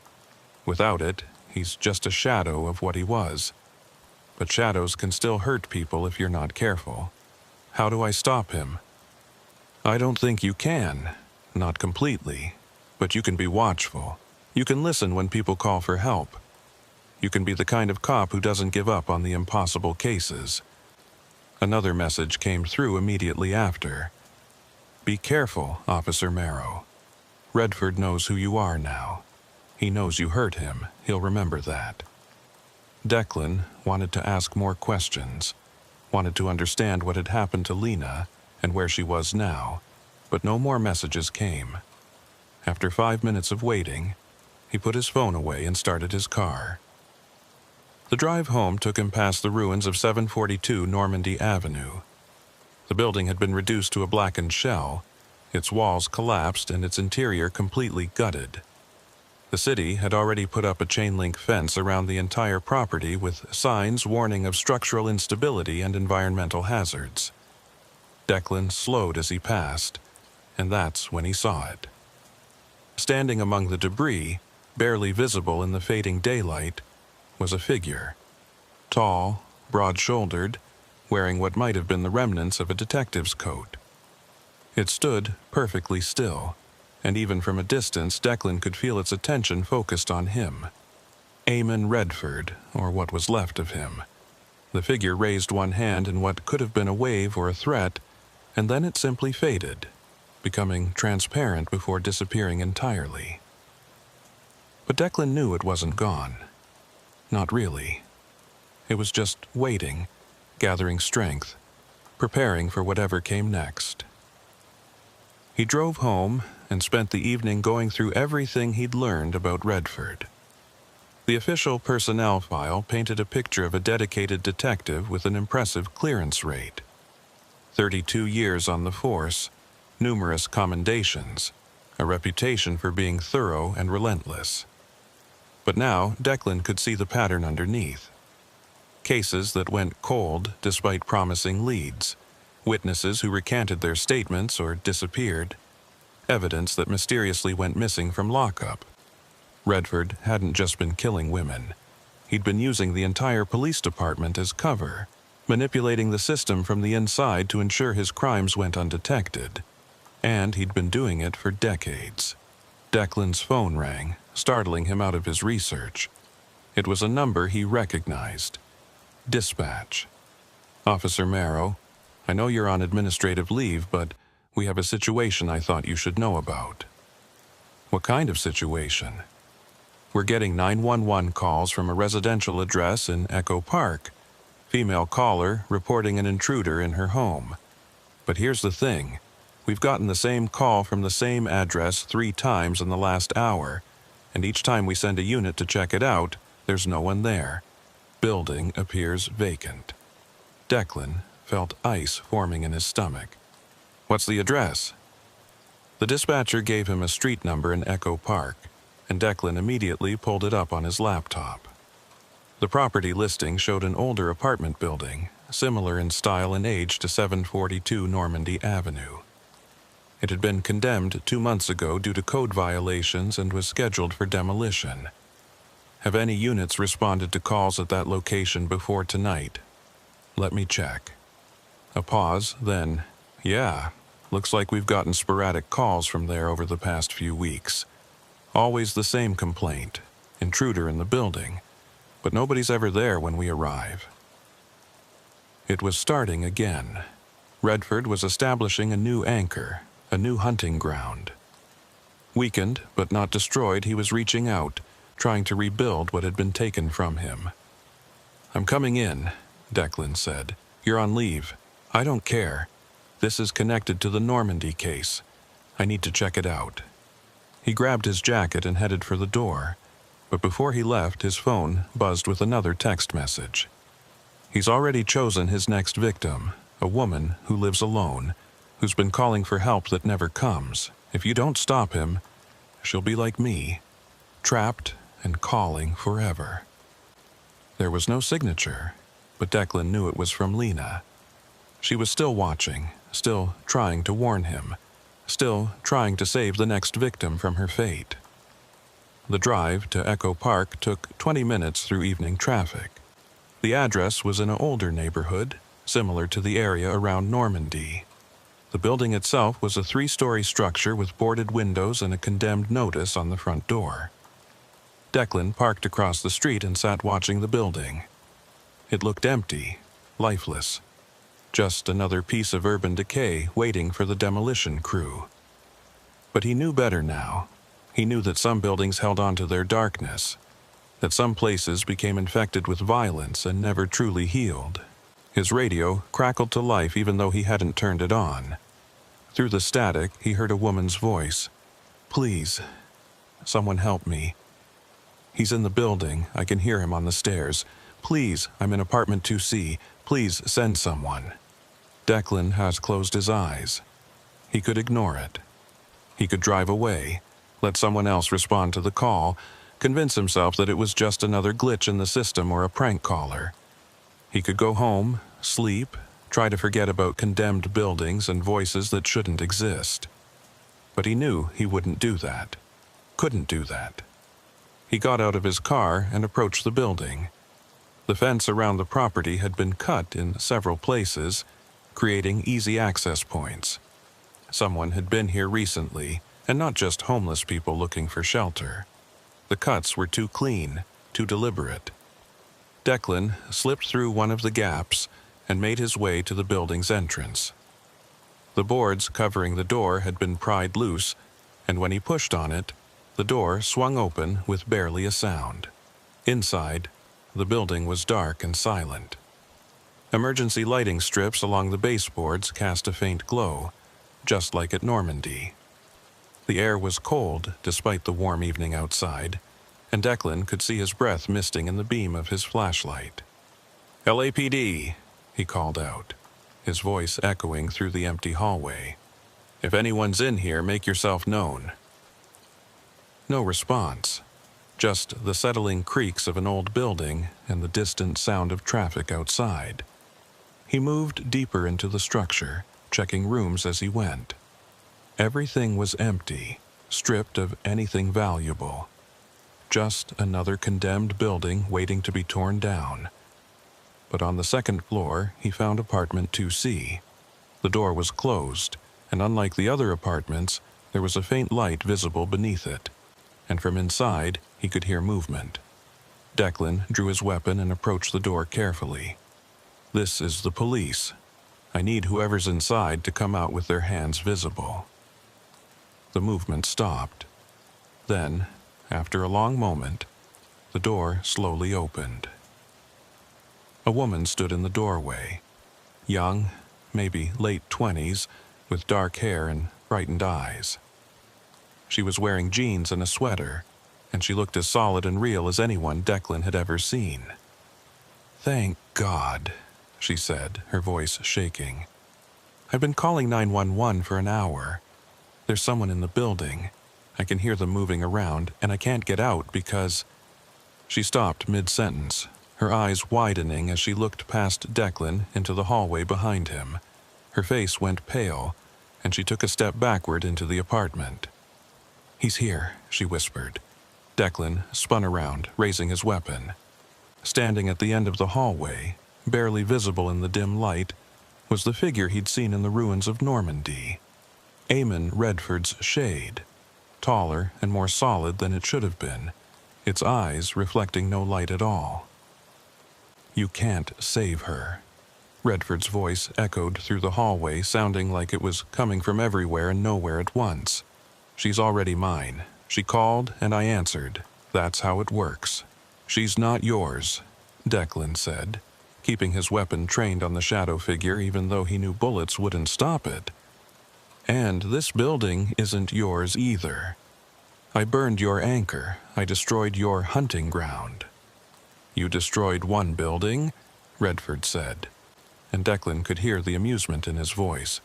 But Los Angeles is full of condemned structures, full of empty spaces where no one looks too closely. I don't need 742 Normandy anymore. I can start fresh, build something new, something stronger.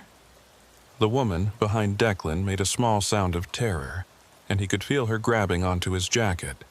"Run," he said to her, without taking his eyes off Redford. "Get out of this building and don't look back. But now." She ran, her footsteps echoing down the stairwell, and Declan heard the front door slam as she made it outside. One saved at least. One potential victim who wouldn't become another Lena Fairchild. Redford's shade moved closer, and Declan could see details now that made his skin crawl. The thing wasn't entirely solid. He could see the wall behind it, could see how it seemed to be composed of shadows and smoke held together by nothing but malice and will. "You can't stop me, Officer Marrow. I've been doing this since before you were born. I know every trick, every loophole, every way to make someone disappear without raising suspicion. I was the best detective the LAPD ever had because I understood how killers think. I understood because I was one. You were a monster who used his badge to prey on innocent people. I was efficient," Redford corrected. "And I would have continued indefinitely if that building hadn't gotten greedy. If it hadn't started calling out on its own, drawing attention. It betrayed me in the end, and for that, I'm almost glad you burned it down. Then why are you here? Why start again? Because it's what I am. What I've always been. The building didn't make me a killer, Officer Marrow. It just gave me a place to express my true nature." The shade smiled, and the expression was worse than anything Declan had seen in apartment 3B. "And now I'm free of it. Free to hunt wherever I want, whenever I want. You've actually done me a favor." Declan's mind was racing, trying to find a way to stop this thing. Fire had worked at Normandy, but he didn't have time to set this building ablaze. And even if he did, Redford had just admitted he could move to another location. "What do you want?" he asked, stalling for time. "I want you to understand something," Redford said, moving closer still. "You can't save them all. You can investigate all you want, burn down every condemned building in Los Angeles, and it won't matter. Because I'm patient, I can wait years between kills if I need to. I can move to different cities, different states. I'm not bound to one location anymore." "But you're not as strong as you were," Declan observed. "I can see it. You're barely holding yourself together. Without the building to anchor you, you're just a shadow. You can frighten people, maybe even touch them, but you can't kill the way you used to." The shade's smile vanished. "I'm strong enough." "Are you? Because if you were, you wouldn't be talking to me right now. You'd have already taken that woman. But you let her go because you couldn't stop her from running. You're weak, Redford, and you're getting weaker."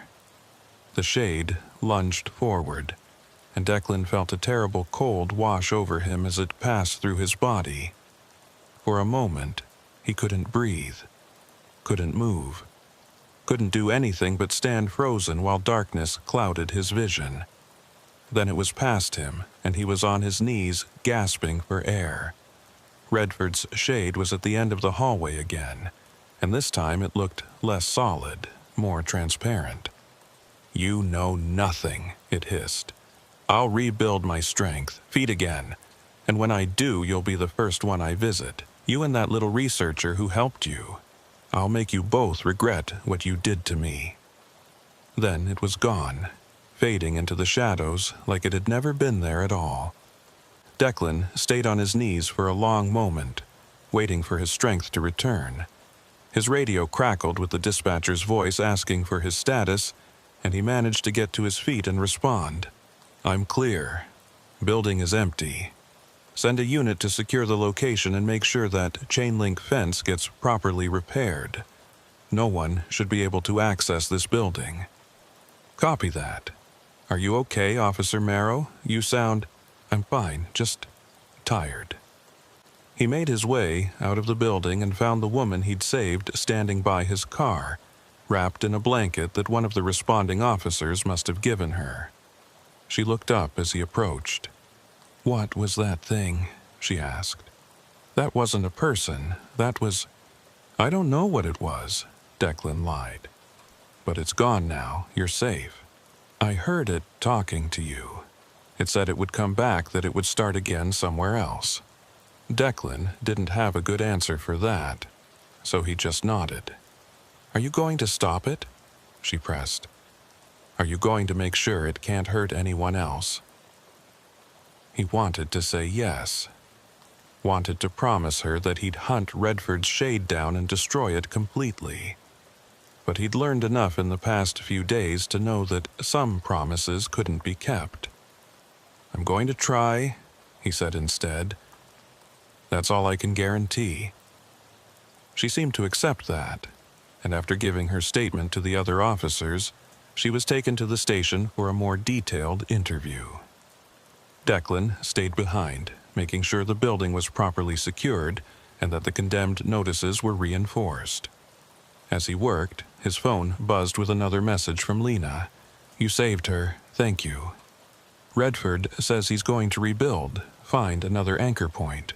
He will, but he's weak now, and he knows you're watching. That will make him cautious. It might buy time for his next victim to escape, like the woman tonight. That's not good enough. There has to be a way to stop him permanently. Maybe there is, but I don't know it. I was just one of his victims. I don't understand what he's become any better than you do." Declan leaned against his car, feeling the weight of exhaustion settling over him. "What happens to you now? Are you really free?" "I think so. The calls have stopped. I don't feel the building pulling at me anymore. I can rest now." "I'm glad. Officer Marrow." "Declan, there's something you should know.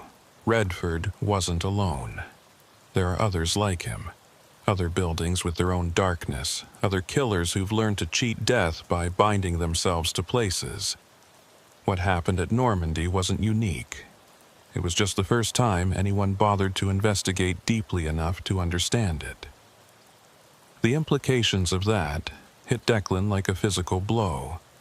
How many other condemned buildings in Los Angeles might be anchoring similar entities? How many other voices were calling out for help that never came? "How many?" he asked. "I don't know. More than you'd want to believe. This city is old, and it has a lot of dark corners. What am I supposed to do with that information? Whatever you think is right. You're the kind of cop who listens when people call, who doesn't give up on impossible cases. The world needs more people like that." The messages stopped after that, and despite waiting for another hour, no more came. Eventually, Declan drove home and collapsed into bed, but sleep was elusive. Every time he closed his eyes, he saw that figure in the hallway, heard Redford's voice promising to return. The next morning, he woke to a call from Captain Reeves. "Officer Marrow, I wanted to let you know that we've identified some of the remains found at Normandy. DNA matches confirm at least 8 victims, all women who were reported missing between 1965 and 2010. We're still working on the others. And Sergeant Campos? Dental records confirm she was among the deceased. I'm sorry, Declan. I know you two had worked together. Thank you for letting me know, sir. There's something else. We found a ledger in the ruins, partially burned but still readable. It appears to be a list of names and dates. We think it's Redford's kill list. There are 37 names on it going back to 1962. 37 women. 37 victims whose deaths Redford had documented like they were case files, like they were just another part of his job. "We're opening investigations into each name on the list," Reeves continued. "It's going to take months, maybe years, to sort through it all, but we're going to make sure every victim is identified and their families notified." "That's good, sir. Your administrative leave is lifted. You're cleared to return to duty whenever you're ready." Declan thought about that. Thought about going back to night shift, responding to calls, trying to help people. But he also thought about what Lena had told him, about other buildings with their own darkness, other killers who'd learned to cheat death. "Actually, sir, I wanted to request a transfer." "To where?" "I want to work cold cases. Specifically, I want to look into unsolved disappearances and murders that might be connected to condemned or abandoned buildings." There was a long pause. "That's an unusual request." "I know, but after what we found at Normandy, I think there might be other cases out there that have been overlooked. Other patterns that no one's noticed because they seem too strange to be real." "You really think there are more situations like this?" More than you'd want to believe, Declan thought. But out loud, he said, "I think it's worth investigating, sir." Another pause, then, "All right, I'll see what I can do. But Marrow, this kind of work, it can consume you if you let it. Don't lose yourself in the darkness trying to fight it." "I'll be careful, sir." He hung up and sat in his apartment, thinking about the choice he'd just made. He could have gone back to regular patrol, back to the routine calls and normal police work. Instead, he'd volunteered to dive deeper into the kind of cases that most cops tried to avoid. His phone buzzed one final time. Another message from an unknown number, but he knew who it was before he even read it. "Thank you for not forgetting about us. For all of us who called and no one answered. You're doing the right thing." Declan saved the message and got up to make coffee. He had work to do. Files to review, patterns to identify, buildings to investigate. Somewhere out there, another condemned structure might be harboring another Eamon Redford. Another voice might be calling for help that never came, but this time, someone would be listening. This time, someone would answer. He pulled out his laptop and started searching through our LAPD databases, looking for unsolved cases connected to abandoned buildings. The list was longer than he expected, spanning decades and covering every corner of the city. As he worked, the sun set outside his window, and Los Angeles transformed into its nighttime self. Millions of lights flickered on across the basin, each one representing a person, a life, a story. And among all those lights were dark spaces where no illumination reached, where condemned buildings stood silent and waiting. Declan knew he couldn't save everyone, knew he couldn't investigate every abandoned structure or solve every impossible case, but he could try. He could be the kind of cop who listened when others wouldn't, who investigated when others gave up. His phone rang, and without looking at the caller ID, he knew it was dispatch. He could already hear the pattern in his mind, a 911 call from an address that didn't make sense, a voice asking for help from a place that should be empty. He answered the call. "Officer Marrow, we have a situation I thought you should know about." And somewhere in the darkness of Los Angeles, in a condemned building that hadn't been touched in years, a phone began to ring. On the 7th ring, someone would answer. But this time, someone was coming to help.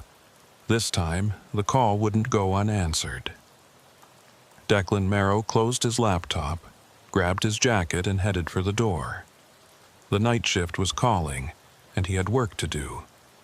Behind him, barely visible in the reflection of his apartment window, a figure stood watching. Tall, broad-shouldered, with eyes that reflected no light. Eamon Redford's shade, diminished but not destroyed, patient and waiting. The game wasn't over. It was just beginning. But for the first time in decades, Redford faced an opponent who understood what he was. An officer who wouldn't stop investigating, wouldn't accept easy explanations, wouldn't let the impossible cases remain unsolved. The shadow faded as Declan left his apartment, but it would return. It always did. Some darkness can never be completely destroyed, but it can be fought. And that, Declan Marrow decided as he drove through the Los Angeles night toward another call from another impossible address, would have to be enough.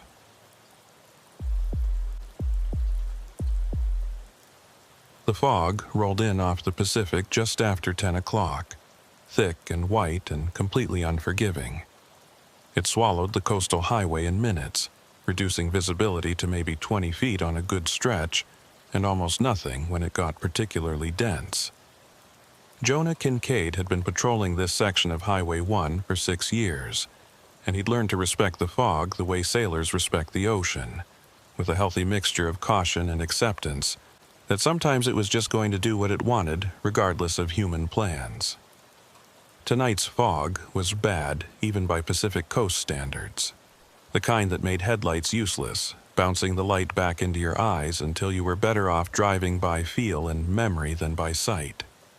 The kind that made the center line disappear and turned the guardrails into ghostly suggestions that appeared and vanished without warning. The kind that killed people if they weren't careful. Jonah kept his patrol car at a steady 30 miles per hour, well below the posted limit, but as fast as he felt comfortable going in these conditions.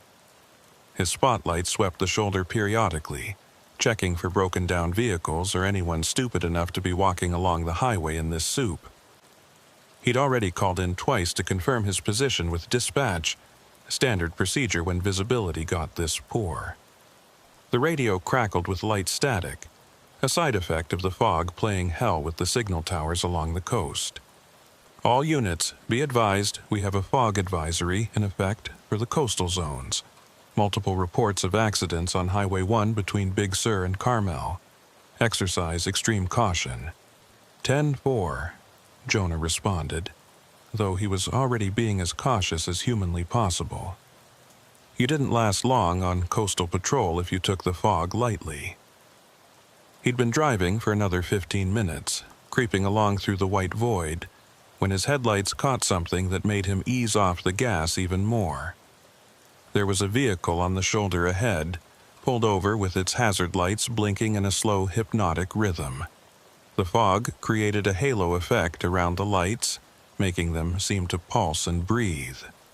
Jonah activated his own lights and pulled in behind the vehicle, leaving enough distance that he could maneuver if needed. It was a Honda Accord, maybe 5 or 6 years old, dark blue or black. Hard to tell in the fog and the strange interplay of emergency lights. The engine was still running. He could see exhaust mixing with the fog, and the hazards were blinking steadily. He radioed it in. Dispatch, I've got a vehicle on the shoulder at mile marker 47 northbound lane. Appears occupied but unresponsive. Running a plate check now. He wrote down the license plate number and called it in, then grabbed his flashlight and stepped out of his patrol car. The fog immediately wrapped around him like a cold, damp blanket. The sound of the ocean was close, maybe 100 feet down the cliff to his right, but he couldn't see it. Couldn't see much of anything beyond the weak cones of light from his flashlight and the still running Accord. Jonah approached the vehicle carefully, one hand on his flashlight and the other near his service weapon. Standard traffic stop procedure, even though something about this situation felt off in a way he couldn't quite identify. The car was just sitting there with its engine running and its hazards on, but there was no sign of the driver trying to flag him down or get his attention. As he got closer, his flashlight beam revealed more details. The driver's side window was down despite the cold and the fog. The interior light was on, casting a weak yellow glow that didn't quite reach the corners of the cabin. And through the window, he could see that the driver's seat was empty. "Hello?" Jonah called out, sweeping his flashlight around the immediate area. "This is the California Highway Patrol. If you need assistance, please make yourself known." Nothing. Just the sound of the idling engine, the rhythmic click of the hazard lights, and the distant crash of waves against rocks far below. Jonah reached the driver's door and shined his light inside. The car was definitely empty. No driver, no passengers. But it didn't look abandoned in the usual sense. The keys were in the ignition, the engine running smoothly. A purse sat on the passenger seat, along with what looked like a half-eaten sandwich in a clear plastic container. A travel mug of coffee was in the cup holder, still steaming slightly in the cold air. Whatever had happened here, it had happened recently. Very recently. He tried the door handle. Unlocked. The interior of the car was clean, well-maintained, with none of the accumulated debris that usually characterized a vehicle in distress. On the passenger seat, next to the purse, was a spiral-bound notebook. Jonah carefully picked it up and flipped it open. The pages were filled with handwriting, neat and controlled. Notes about meetings, appointments, what looked like work schedules. And then, about halfway through, the handwriting changed. Became more rushed, more erratic. The last entry, dated today, read, "Something's following me. I can see it in the rearview mirror when the fog shifts. Not a car, not anything that makes sense. I need to pull over. I need to think." The entry ended there, the pen apparently dropped mid-thought. Jonah felt a cold sensation that had nothing to do with the fog creeping down his spine. He stepped back from the car and swept his flashlight in a wider arc, searching the shoulder, the edge of the cliff, anywhere someone might have gone. "Hello? California Highway Patrol. If you can hear me, please respond." His voice seemed to die in the fog, absorbed by it rather than echoing. It was a phenomenon he'd experienced before in heavy fog, sound behaving strangely, getting muffled or distorted. But tonight it felt more pronounced, like the fog wasn't just blocking sound but actively consuming it. Dispatch crackled through his radio. "Unit 37, we have results on that plate. Vehicle is registered to Mira Holloway, female, 32 years old. Residence in Monterey. No wants, no warrants. Vehicle is not reported stolen." "Copy that. Vehicle appears to have been abandoned recently, engine still running, personal effects inside. No sign of the driver. I'm going to conduct a search of the immediate area. 10-4. Do you need backup?" Jonah considered it. Standard procedure for a potential missing person would be to call for additional units, get a proper search going. But in this fog, additional units wouldn't be able to do much more than he could alone. And whatever had happened to Mira Holloway had happened within the last few minutes, based on the still warm coffee and the running engine. "Negative for now. I'll update in 15 minutes. He started a systematic search of the area around the vehicle, working in expanding circles. The fog made it slow going, and he had to be careful near the edge of the cliff where the shoulder dropped off into nothing. The guardrail was intact in this section, but there were gaps and weak points that someone could slip through if they weren't careful. About 30 feet from the car, near one of those gaps in the guardrail, Jonah found something that made him stop. Footprints in the soft dirt at the edge of the shoulder, leading toward the cliff. Small footprints, probably a woman's shoe size. They approached the gap in the guardrail and then stopped, not turned around, not continued in another direction. Just stopped, as if whoever made them had simply vanished at that exact spot. Jonah leaned over the guardrail carefully, shining his flashlight down into the fog below. He couldn't see much. The cliff face disappeared into white nothingness after maybe 10 feet, but he listened for any sound of someone down there. A cry for help, rocks falling, anything, nothing. Just the waves. He was about to call it in, request a full search and rescue operation, when his radio erupted with static so loud and sudden that he actually dropped his flashlight. It clattered against the pavement, the beam spinning wildly and creating strobing shadows in the fog. Through the static, cutting in and out, he heard a voice.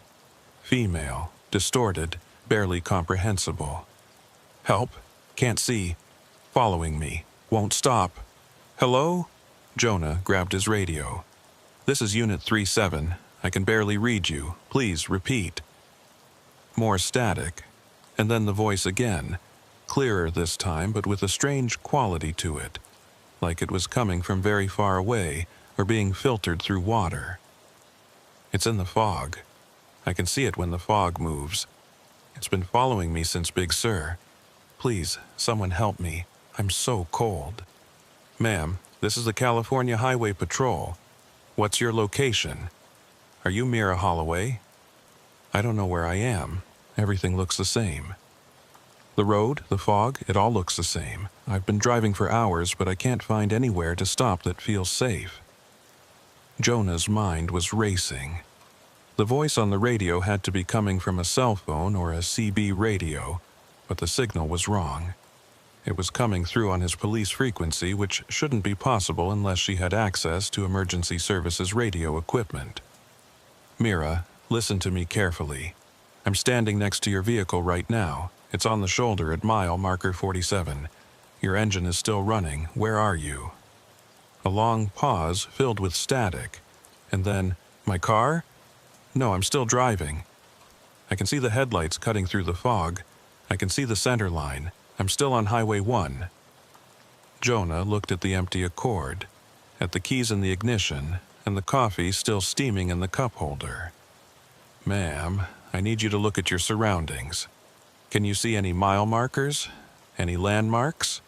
I passed mile marker 47 a while ago, I think. Or maybe I'm about to pass it. It's hard to tell. The fog makes everything look the same. This wasn't making sense.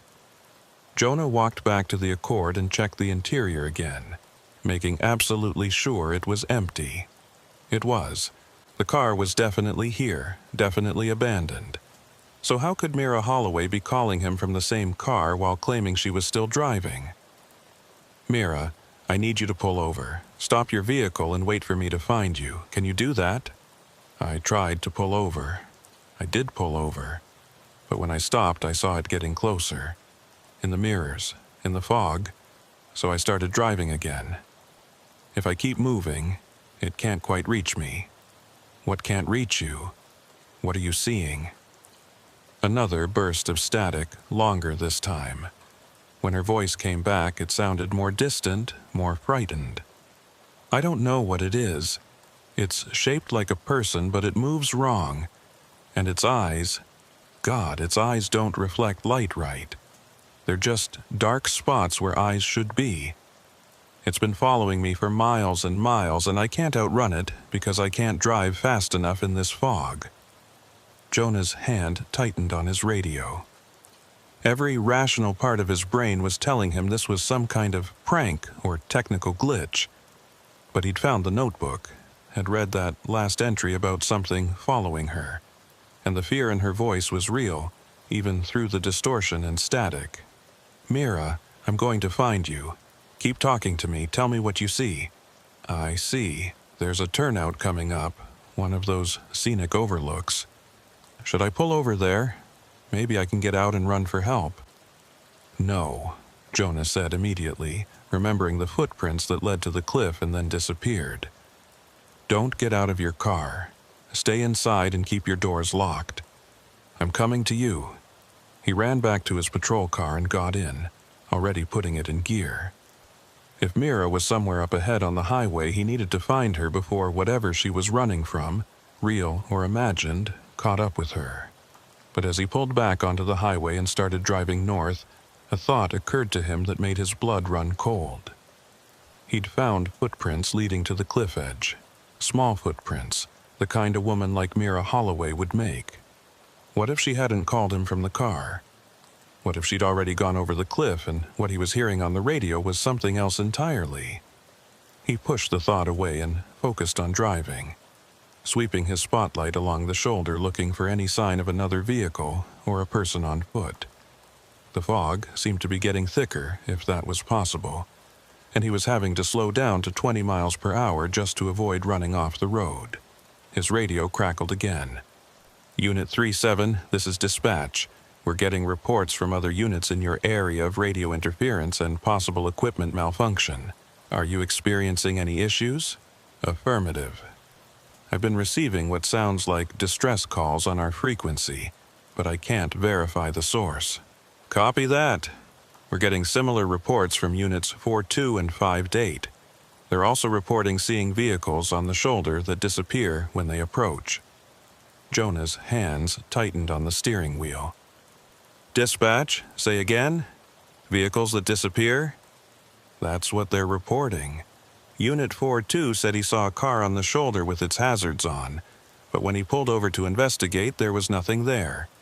Unit 5-8 reported the same thing about 10 minutes ago. Jonah thought about the Accord he'd left behind at mile marker 47. Was it still there? Or had it somehow vanished like the other reports? Dispatch, can you send a unit to mile marker 47 to verify the vehicle I called in is still present? 10-4 will advise. He continued driving north, his eyes straining against the fog, and then, maybe a quarter mile ahead, he saw them. Hazard lights blinking in that same slow rhythm, creating the same halo effect in the fog. Another car on the shoulder.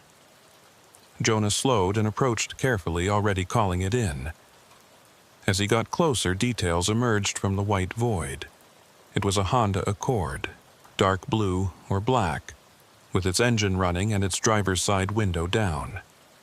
The exact same car he'd left behind at mile marker 47. He checked his position. He was at mile marker 51, 4 miles north of where he'd found Mira Holloway's vehicle. But this car was identical. Same make, same model, same color, same license plate when he got close enough to check. Impossible. He pulled over and approached on foot, his flashlight cutting through the fog. The interior was the same. Keys in the ignition. Purse on the passenger seat. Half-eaten sandwich, steaming coffee.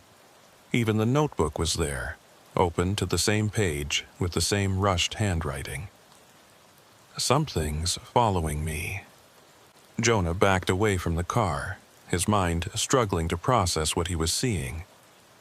The rational explanation was that there were 2 identical cars, both belonging to Mira Holloway, both abandoned on the same stretch of highway on the same night. But that explanation was so improbable, it bordered on impossible. The other explanation, that the car had somehow moved 4 miles north while he was driving, staying just ahead of him, was even more impossible. His radio crackled. "Help me, please. It's getting closer. I can see it in the passenger side mirror now. Oh God, it's reaching for the window." "Mira!" Jonah shouted into his radio. "Where are you? What mile marker?" "I don't know. Everything looks the same and I can't—" The transmission cut off, replaced by static and then silence. Jonah stood next to the impossible duplicate car, surrounded by fog so thick it felt like being underwater, and felt the first real stirrings of fear. Something was very wrong on Highway 1 tonight. Something that went beyond fog and lost drivers and radio interference. He got back in his patrol car and sat there for a moment, trying to think clearly. He needed to approach this logically, treat it like any other investigation. Facts first, speculation later. Fact, a vehicle registered to Mira Holloway was on the shoulder at mile marker 47. Fact, an identical vehicle, possibly the same vehicle, was now at mile marker 51. Fact, he was receiving radio transmissions from someone claiming to be Mira Holloway, describing impossible circumstances. Fact, other units were reporting similar phenomena, vehicles appearing and disappearing, radio interference, equipment malfunction. The logical conclusion was that something about the fog was causing mass hallucinations or equipment failures. Except Jonah didn't feel like he was hallucinating. The car in front of him was solid and real. He could touch it, could smell the exhaust from its running engine. A flash of movement in his peripheral vision made him turn. Through the fog, maybe 30 feet away, he saw a figure standing near the cliff edge. Dark clothes, long hair moving in the wind, facing away from him toward the ocean. "Ma'am," Jonah called out, grabbing his flashlight and getting out of his car. "Ma'am, are you Mira Holloway?" The figure didn't respond or turn around. It just stood there at the edge of the cliff, perfectly still despite the wind that was starting to push the fog into shifting patterns. Jonah approached slowly, his flashlight trained on the figure. As he got closer, he could make out more details. It was definitely a woman, wearing dark jeans and a jacket. Her hair was blowing in the wind, strands whipping across her face.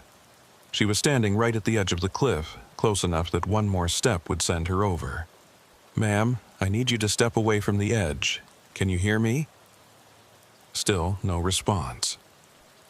The woman just stood there, and now that Jonah was closer, he could see that she wasn't quite standing on solid ground. Her feet were hanging over the edge, suspended in midair, as if she was standing on something invisible. Or as if she was falling, frozen in the moment before impact. Jonah's hand moved to his service weapon, not because he felt threatened, but because he needed something solid and real to hold on to. This couldn't be happening. People didn't float in midair. The fog couldn't be so thick that it created hallucinations this vivid. "Mira," he called out, taking another step closer. "Is that you?" The woman's head turned slowly, with a movement that reminded Jonah of a mannequin being rotated on a display stand. Her face emerged from behind the curtain of her hair, and Jonah felt his breath catch in his throat. It was her. The face matched the driver's license photo he'd pulled up when he ran the plates. Mira Holloway, 32 years old, Monterey resident. But her eyes were wrong, not quite focused, staring at something beyond Jonah, beyond the highway, beyond anything in the physical world. And she was mouthing words, her lips moving in a silent repetition of the same phrase over and over. Jonah read her lips. "It's following me. It's following me. It's following me." He reached out toward her, and the moment his fingers were about to make contact, she wasn't there anymore. The figure simply vanished, leaving nothing but fog and the sound of waves crashing far below. Jonah staggered backward, his heart hammering in his chest. His radio crackled to life again, and this time it was dispatch with an edge of urgency in the voice. "All units on Highway 1. We have a report of a vehicle over the cliff near mile marker 52. Coast Guard has been notified and is responding. All available units proceed to that location to assist." Mile marker 52, less than a mile north of where Jonah was standing. He ran back to his patrol car and drove north, his lights and siren cutting through the fog. The mile markers crawled by, 51.5, 51.75, and then he saw the flashing lights of another patrol car already on scene. Jonah pulled over and recognized the other officer immediately, Rhett Calloway, another CHP officer who worked the coastal route. Rhett was standing near a gap in the guardrail, shining his flashlight down into the fog below. "Rhett," Jonah called out as he approached. "What do we have?" Rhett turned, and Jonah could see the shock on his face. "Jonah, it's the weirdest thing. I was driving north when I saw a car go through the guardrail. Happened right in front of me, but when I stopped to look, there's no car down there. No debris, no skid marks, nothing. What kind of car?" "Honda Accord. Dark blue, maybe black. Happened so fast I didn't get a plate, but I saw it clear as day. One second it was on the road, the next it was through the guardrail and over the edge." Jonah felt his skin prickling. "Did you see the driver?" "That's the other weird thing. I couldn't tell if there was anyone in it. The windows were all fogged up, and with this soup out here..." Rhett gestured at the oppressive white void around them. "I called it in immediately, but now I'm wondering if I imagined the whole thing." "You didn't imagine it," Jonah said quietly. He told Rhett about finding Mira Holloway's car, about the radio transmissions, about the figure at the cliff edge. With each detail, Rhett's expression grew more troubled. "That's not possible," Rhett said when Jonah finished. "Cars don't teleport up the highway. Dead people don't stand on thin air. This has to be the fog messing with us, playing tricks on our perception." "Then explain the car you saw go over the cliff that left no evidence," Jonah challenged. "Explain why multiple units are reporting the same kind of anomalies tonight." Rhett didn't have an answer for that. Instead, he pulled out his radio. "Dispatch, this is Unit 4-2. We're going to need search and rescue down here, full team. And I want to know if there have been any other reports of strange activity on Highway 1 tonight. Not just from CHP, but from civilians too." The response came back almost immediately. "Unit 4-2, we've had 17 calls in the last hour from drivers on Highway 1 reporting seeing vehicles that disappear, hearing voices on their car radios, and experiencing severe disorientation. We've closed the highway north of Carmel due to the fog, but we still have officers in the area responding to calls." 17 reports. This wasn't just Jonah and Rhett experiencing something strange. This was widespread, affecting multiple people across miles of coastline. "What the hell is going on tonight?" Rhett muttered. Jonah walked to the gap in the guardrail and looked down into the fog. Somewhere far below was the Pacific Ocean, cold and dark and utterly indifferent to human confusion. And somewhere in this fog, Mira Holloway was either dead, missing, or caught in something that defied explanation. His radio crackled again, and this time the voice was different. Clearer, more present, but with an underlying quality that made Jonah's blood run cold. "You can't help me. No one can help me. I'm already gone, but I tried to warn you. I tried to tell you it was following me." "Mira, where are you?" "I'm everywhere on this highway now. Every car on the shoulder, every figure in the fog, every voice on the radio. I didn't go over the cliff, Officer Kincaid. I became part of the fog. And now I'm trying to warn everyone else before it happens to them too." Before what happens? Before it catches them. The thing that followed me from Big Sur. The thing that lives in the fog and feeds on people who travel alone. It's still out there, still hunting. And tonight, with the fog this thick, it's stronger than I've ever felt it. The transmission ended, and Jonah stood there in the cold and the fog, trying to process what he'd just heard. Rhett was watching him with an expression that suggested he'd heard it too. "Did she just say..." Rhett began, but Jonah cut him off. "We need to find that car, the real one. Mile marker 47, that's where I first found it. Let's go back and confirm it's still there." They drove south in convoy, their patrol cars cutting through the fog at a crawl. When they reached mile marker 47, the car was still there. Same Honda Accord, same running engine, same personal effects inside. But now there was something else. Written in the condensation on the windshield from the inside were 2 words: "Still following." And in the rearview mirror, barely visible through the fog that had somehow gotten inside the car despite all the windows being up, was a dark shape. Humanoid, but wrong, with eyes that were just empty voids where light should have reflected. The shape that Mira Holloway had been running from since Big Sur. The shape that was still hunting on Highway 1 tonight.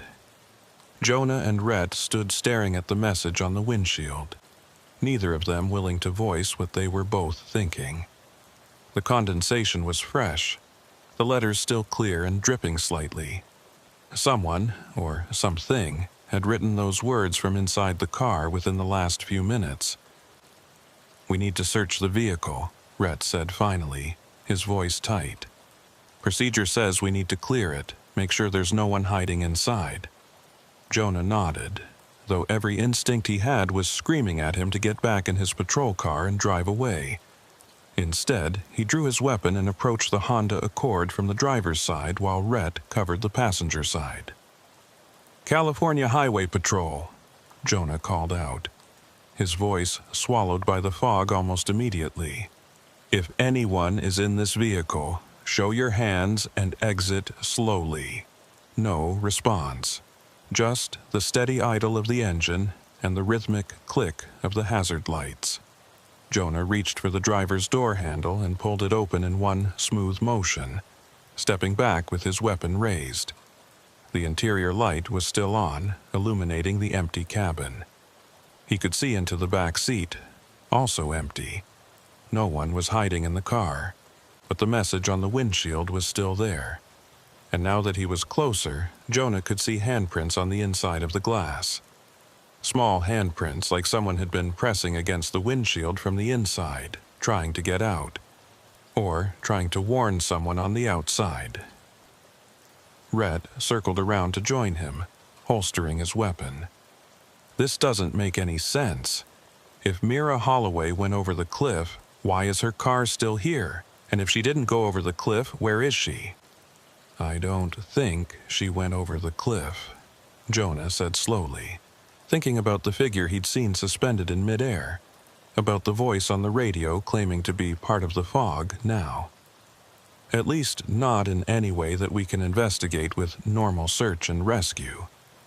"What are you saying?" Before Jonah could answer, both of their radios crackled simultaneously.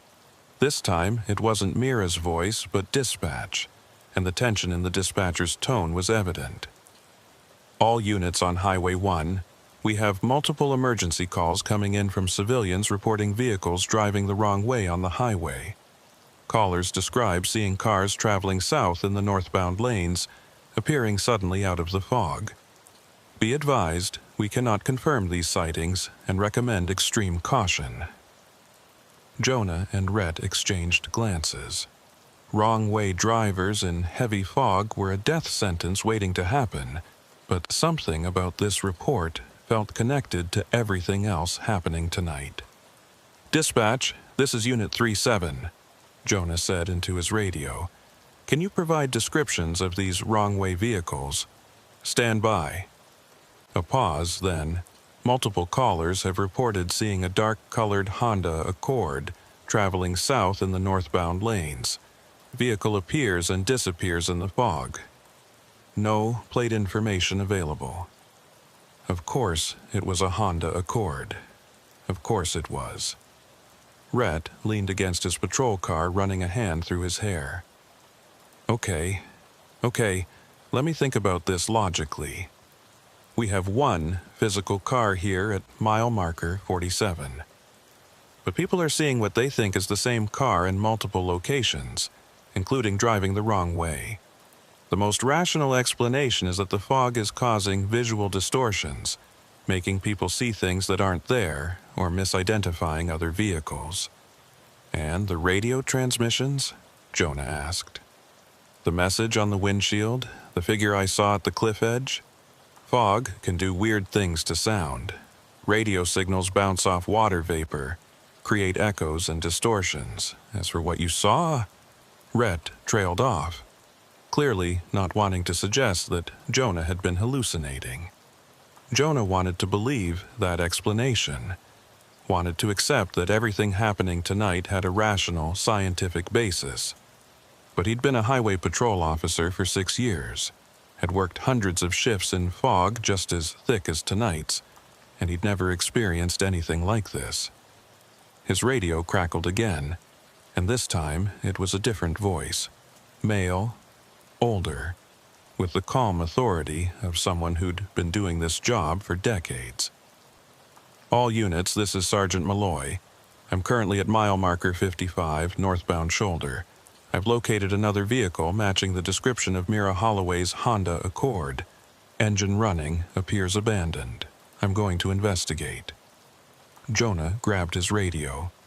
Sergeant, this is Unit 37.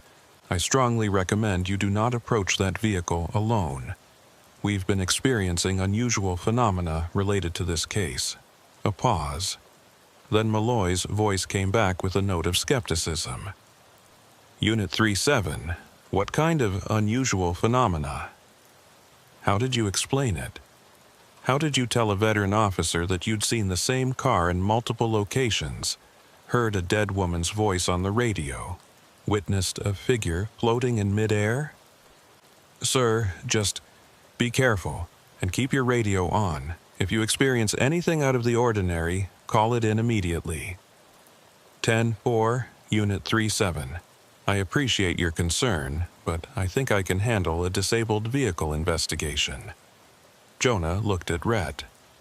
We need to get up there. It's 8 miles away in this fog. It'll take us at least 15 minutes. Then we'd better start now. They left Mira's car where it sat. Neither of them wanted to touch it again, and got into their patrol cars. Jonah led the way north, driving as fast as he dared, while Rhett followed close behind. The fog seemed to be getting worse if that was possible, pressing against his windshield like a living thing. They were at mile marker 52 when Sergeant Malloy's voice came back over the radio, and the change in his tone made Jonah's blood run cold. Dispatch, all units. I need backup at mile marker 55. I've got... Jesus Christ. I don't know what I've got. Sergeant Malloy, this is dispatch. Please clarify. What is your situation? No response. Just the hiss of an open radio connection and the sound of heavy breathing. Sergeant Malloy, respond please. More breathing. Then, the car.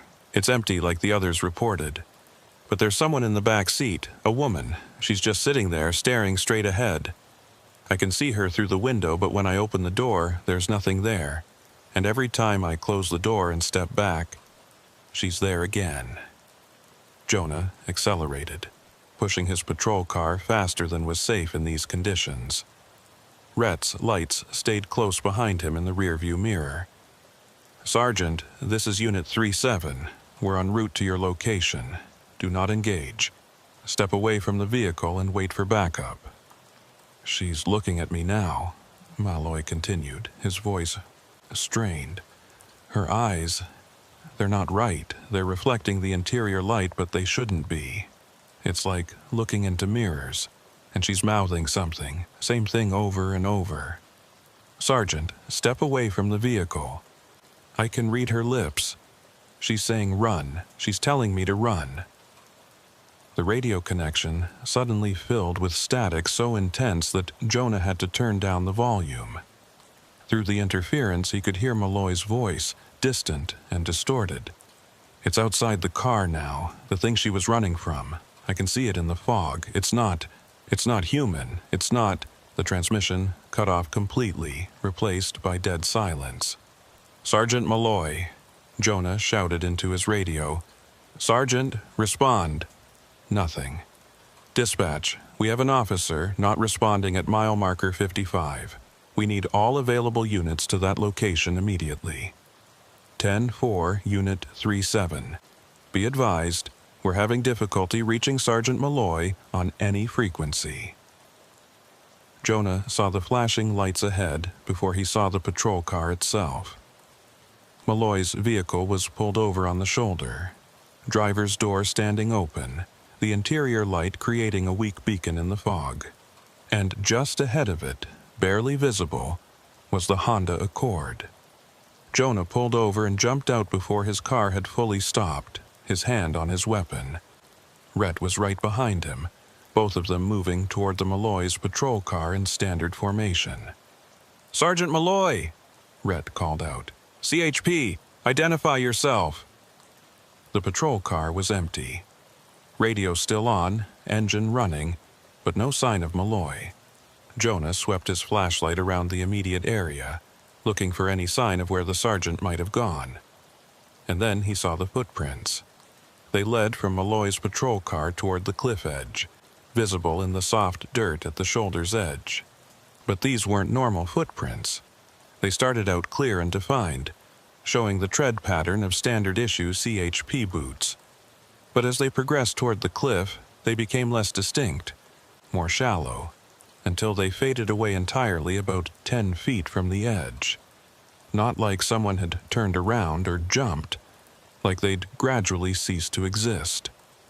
"Rhett," Jonah said quietly, "look at this." Rhett came over and examined the footprints with his flashlight, his face going pale as he realized what he was seeing. That's not possible. Footprints don't just fade away like that. A lot of things tonight aren't possible. They approached the Honda Accord carefully. Just like all the others, the engine was running, the interior light was on, and the driver's seat was empty. But when Jonah looked through the back window, he saw exactly what Malloy had described.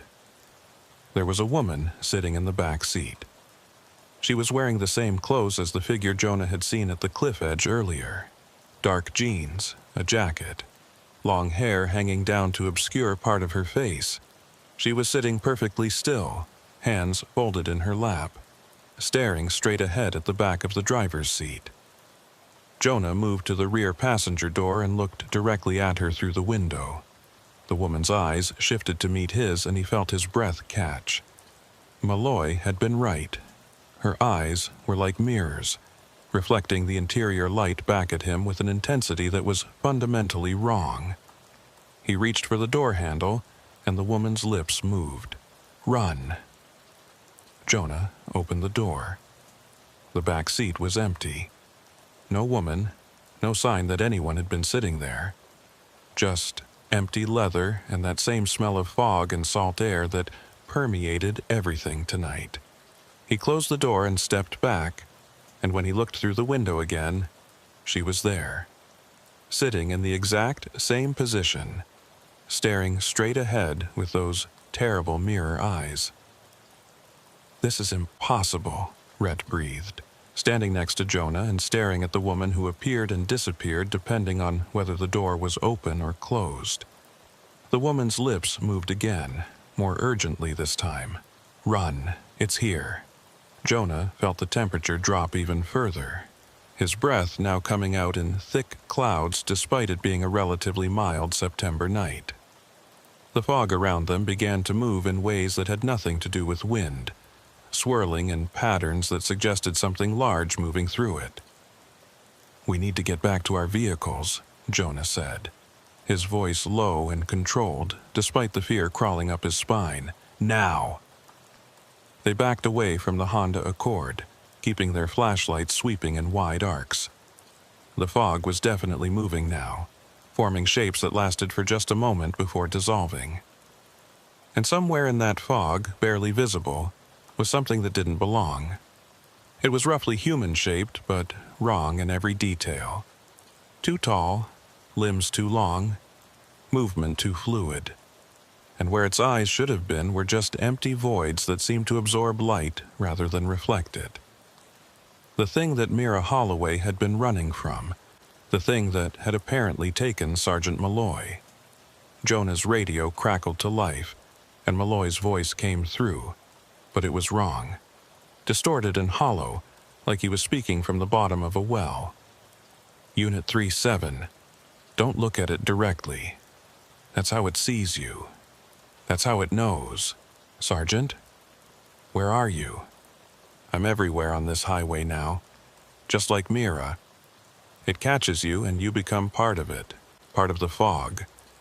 I can see everything from here, every car, every driver, every person who's ever gone missing on this stretch of road. We're all here, Jonah.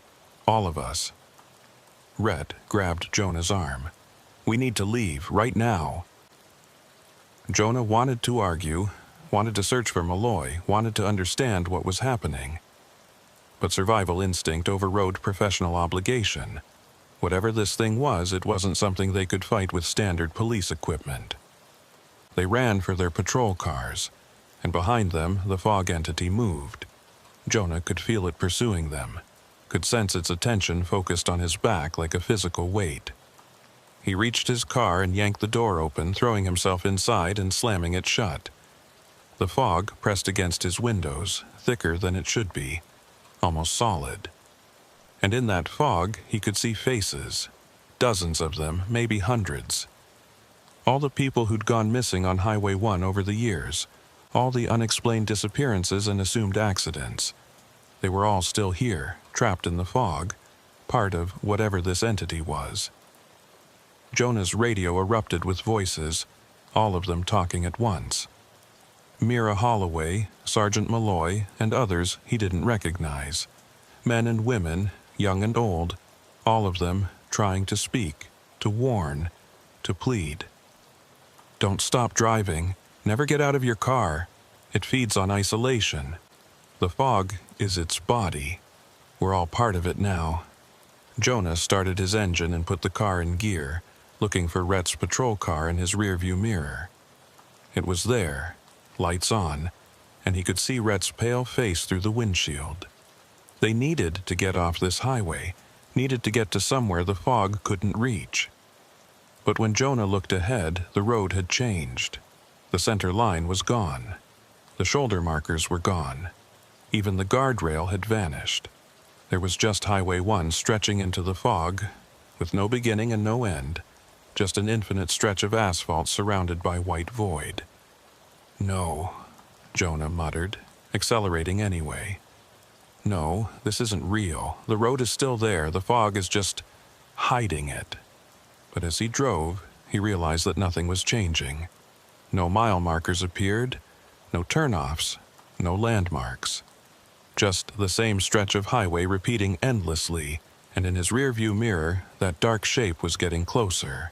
His radio crackled with Mira's voice, clearer now than it had been all night. You're in it now, Officer Kincaid. The fog has you. You can drive forever and never reach anywhere because you're not on the real highway anymore. You're in the space between, where it keeps us.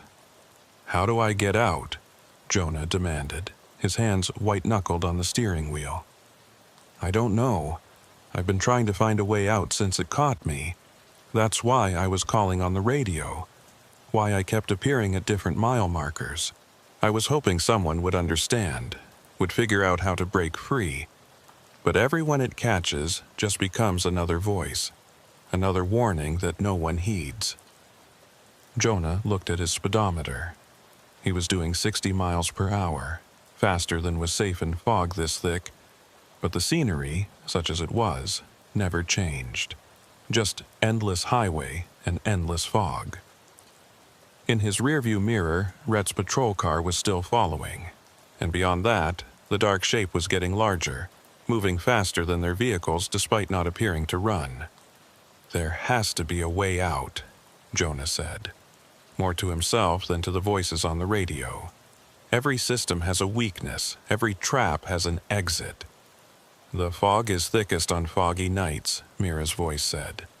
But during the day, when the sun burns it off, we become weaker, less substantial. That's when we can almost remember what it was like to be alive, to be free. So, when the sun comes up, the entity retreats.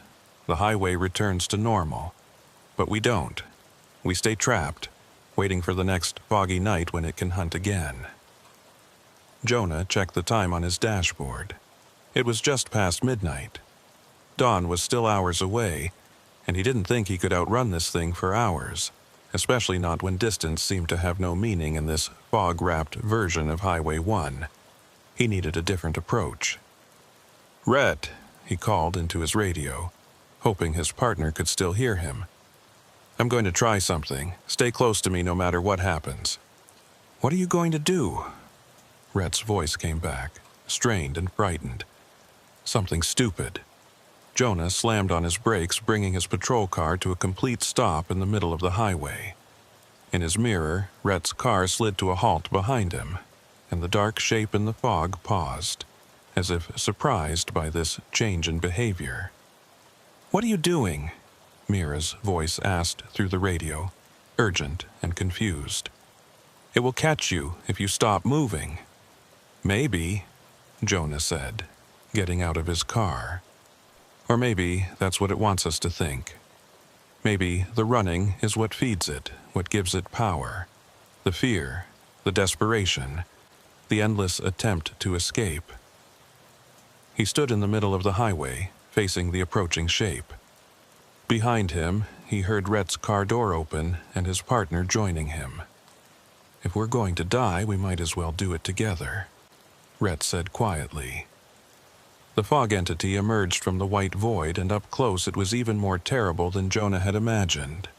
It was composed entirely of fog and shadow, a writhing mass of vaporous tentacles and shifting geometries that hurt to look at directly.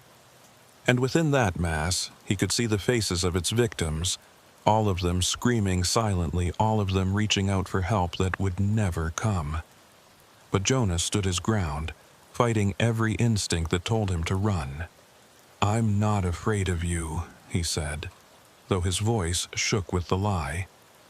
"You're just fog, just water vapor and cold air. You have no real power except what we give you through our fear." The entity paused, and for a moment, Jonah thought his gamble might work. Thought that maybe confronting it directly, refusing to run, would somehow break its hold. Then it lunged forward, and Jonah felt cold beyond anything he'd ever experienced. It wasn't just physical cold, it was the cold of absolute isolation, of being utterly alone in a vast and uncaring universe. It was the cold of every person who'd ever died alone and frightened on this highway, their fear and despair concentrated into a single, terrible moment. Jonah fell to his knees, unable to breathe, unable to think. Next to him, Rhett collapsed as well, gasping for air that wouldn't come. The entity loomed over them, and Jonah could feel it preparing to absorb them, to add them to its collection of victims. He closed his eyes, accepting that this was how it ended. And then, cutting through the cold and the fear and the fog, he heard a different sound. A car horn, long and sustained and completely out of place. Jonah opened his eyes and saw a vehicle approaching through the fog.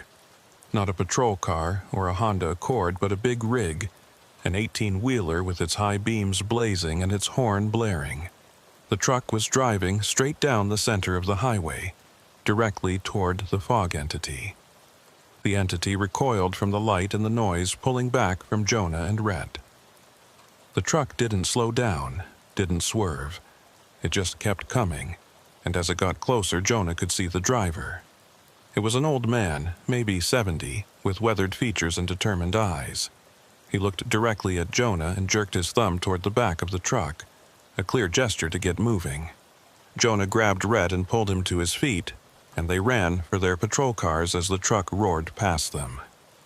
The entity tried to surround the vehicle, tried to engulf it the way it had tried to engulf Jonah and Rhett, but the truck's momentum carried it through.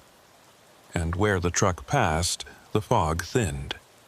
Not disappeared entirely, but weakened enough that Jonah could see the real Highway 1 beneath it. Mile markers, guardrails, the actual road surface instead of the endless nothing he'd been driving through. "Follow that truck," Jonah shouted to Rhett as he jumped into his patrol car. They accelerated after the big rig, staying close to its tailgate. The fog entity tried to pursue them, but it seemed unable or unwilling to get too close to the truck's bright lights and loud engine. Behind them, the impossible highway was collapsing, the fog-wrapped nightmare giving way to the real world. Jonah watched his odometer tick over, watched real mile markers flash by in his headlights. 55, 56, 57. They were back on the actual highway, escaping the trap that had caught Mira and Malloy and countless others. The truck led them north for another 10 miles before pulling into a rest area. Jonah and Rhett followed, parking their patrol cars next to the big rig. The old man climbed down from the cab, moving with the stiff care of someone who'd spent decades sitting in a driver's seat. "You boys okay?" he asked, his voice rough from years of road dust and diesel fumes. "How did you know?" Jonah asked. "How did you know we were in trouble?" The old man pulled out a CB radio handset from his pocket. "Been monitoring the emergency frequencies. Heard all those strange transmissions, figured something wasn't right. I've been driving this coast for 40 years, son. I know when the fog isn't acting natural. What was that thing? Damned if I know. But I've seen it before, or felt its presence anyway. Nights when the fog gets thick and strange things start happening on the highway. People disappear. Cars are found empty. Voices on the radio that shouldn't be there." He shook his head.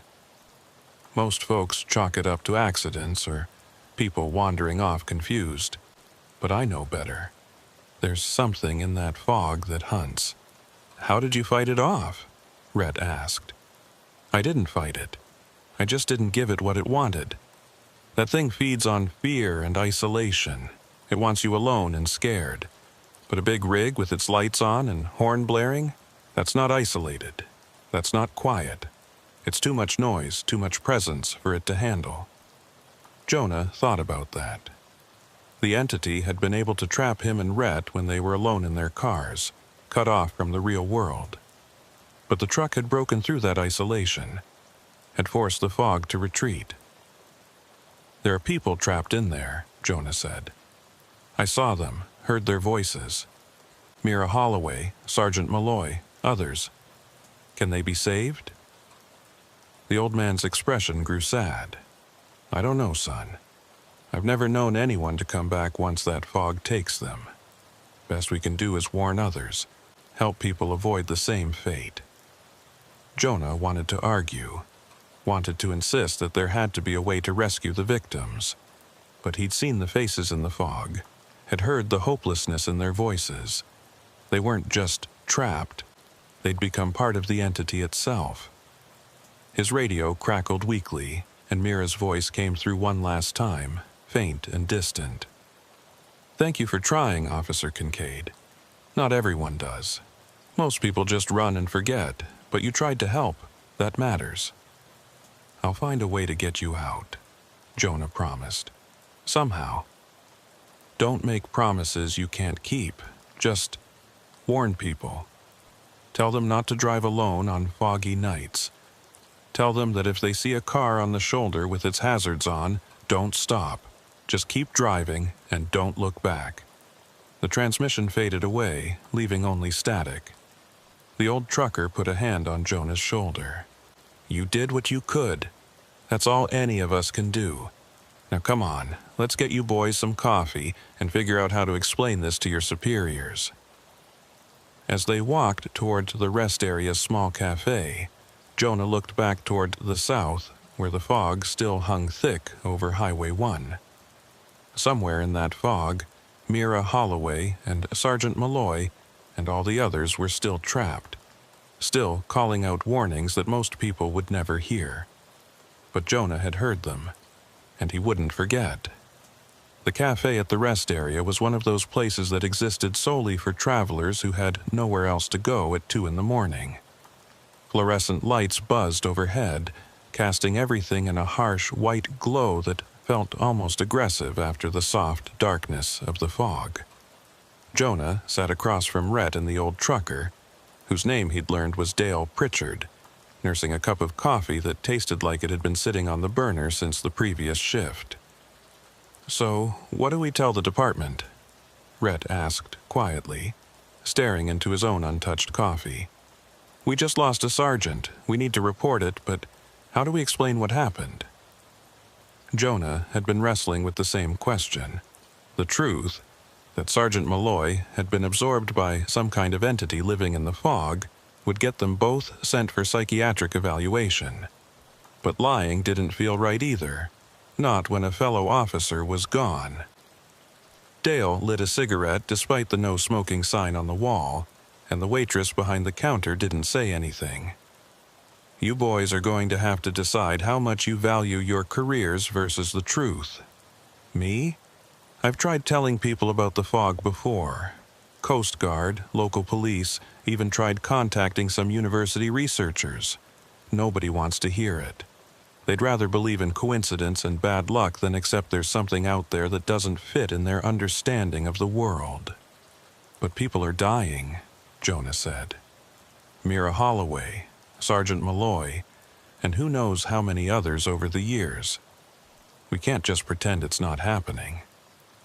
You can't stop it either, son. I've been watching this thing for 40 years.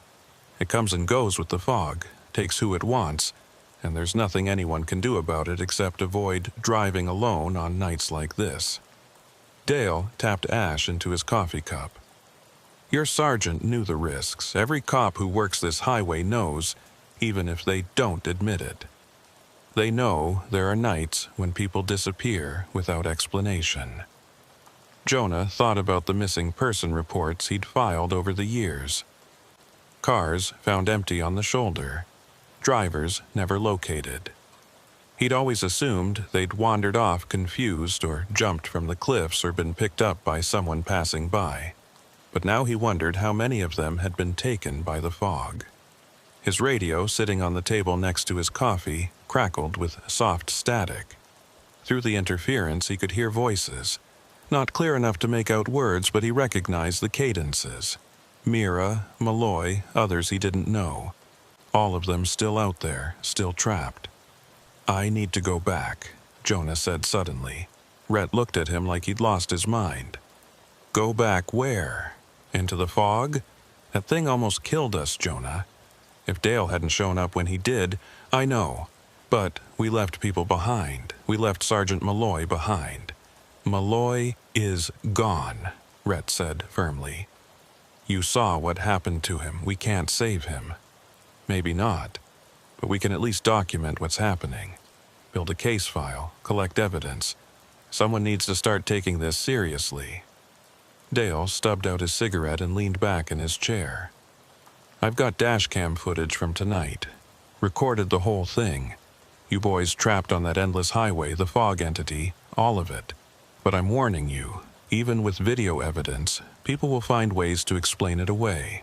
Trick of the light, camera malfunction, mass hallucination, they'll come up with anything except the truth. I still have to try, Jonah insisted. Rhett was quiet for a long moment, then nodded slowly. All right, but we do this smart. We document everything, build an airtight case before we take it to anyone. And we don't go back into that fog alone. Agreed. They spent the next hour going over everything that had happened, writing down times, locations, details. Dale shared his dashcam footage, which showed exactly what Jonah remembered. The impossible highway stretching into infinity, the fog entity pursuing them, the moment when the truck broke through and reality reasserted itself. As dawn began to break outside the cafe windows, the fog started to lift. Jonah watched it dissipate in the growing light, the white blanket thinning and fragmenting until patches of actual highway became visible. It's weakening, he observed. Always does when the sun comes up, Dale confirmed. That thing lives in darkness and isolation. Daylight doesn't kill it, but it makes it retreat, makes it harder for it to maintain its hold. What about the people it's taken? Mira said they're still there, waiting for the next foggy night. That's the cruel part. During the day, they're conscious but powerless. They can see the highway, see the regular traffic passing by, but they can't interact with it. They're like ghosts, I suppose. Aware, but unable to affect the physical world. Then when the fog rolls in again, that thing wakes up and they become part of its hunting. Jonah's radio crackled again, and this time Mira's voice came through clearly. She sounded exhausted, defeated. I can feel the sun. It's burning the fog away, and I can almost remember what it felt like to be warm. But I know it won't last. Tonight the fog will return, and I'll be hunting again whether I want to or not. Mira, this is Officer Kincaid. Can you tell me anything about the entity? anything that might help us stop it. A long pause, filled with the sound of distant waves. It's old, so old that the highway is new compared to it. This coastline has always had fog, and it's always had this thing living in it. The Native Americans who lived here before any roads were built, they had stories about it. Called it different names in different languages, but the meaning was always the same. The thing that takes the lonely, the thing that feeds on isolation. How do we fight something like that? You don't. You survive it, or you don't. That's all there is. Her voice grew fainter. The sun's getting stronger. I have to go. But Officer Kincaid, thank you for not forgetting about us. Most people do. The transmission ended, and as the last of the fog burned away in the morning sunlight, Jonah felt something shift in his chest. A determination that went beyond professional obligation. He would find a way to help them. Somehow. Over the next 2 weeks, Jonah threw himself into research. He filed his official report on Sergeant Malloy's disappearance, carefully wording it to describe equipment malfunction and disorientation in heavy fog without mentioning the supernatural elements. The department ruled it a tragic accident, another victim of the treacherous coastal conditions. But privately, Jonah was building a different kind of file. He compiled missing person reports going back decades, all of them involving Highway 1 on foggy nights. He interviewed Dale Pritchard extensively, getting details about all the strange occurrences he'd witnessed over 40 years of driving that route. He even tracked down a few Native American historians who shared stories about the fog spirit, the entity that had haunted the coast long before Europeans arrived. The pattern was clear and undeniable once you knew to look for it. People disappeared from Highway 1 during heavy fog at a rate far higher than could be explained by accidents or voluntary disappearances. And the reports shared common elements. Vehicles found running with personal effects inside, no signs of struggle, no bodies ever recovered. Rhett helped when he could, though he was clearly uncomfortable with the whole investigation. Even if we prove something is happening, he said one evening as they reviewed footage, what then? We can't exactly arrest a fog monster. No, but we can warn people.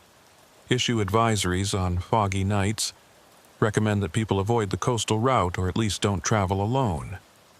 The department will never authorize that. It would hurt tourism, make people afraid to drive Highway 1. Do you know how much money flows through this region because of coastal traffic? Jonah knew Rhett was right, but he couldn't let it go. Not when he knew that every foggy night brought the entity back, brought Mira and Malloy and all the others back to hunt, whether they wanted to or not. 3 weeks after the incident, Jonah was assigned to night patrol again. The weather report called for clear skies, but as he started his shift, he could see fog building offshore. By the time he reached Highway 1, it was rolling in thick and fast, swallowing the coastal road in familiar white embrace. His radio crackled to life before he even called in his position. "Officer Kincaid, it's me. Mira." "I'm here," he said quietly. "There's another one." A driver stopped on the shoulder at mile marker 43. Young man, early 20s, car broke down. He called for a tow truck, but it won't arrive for another hour.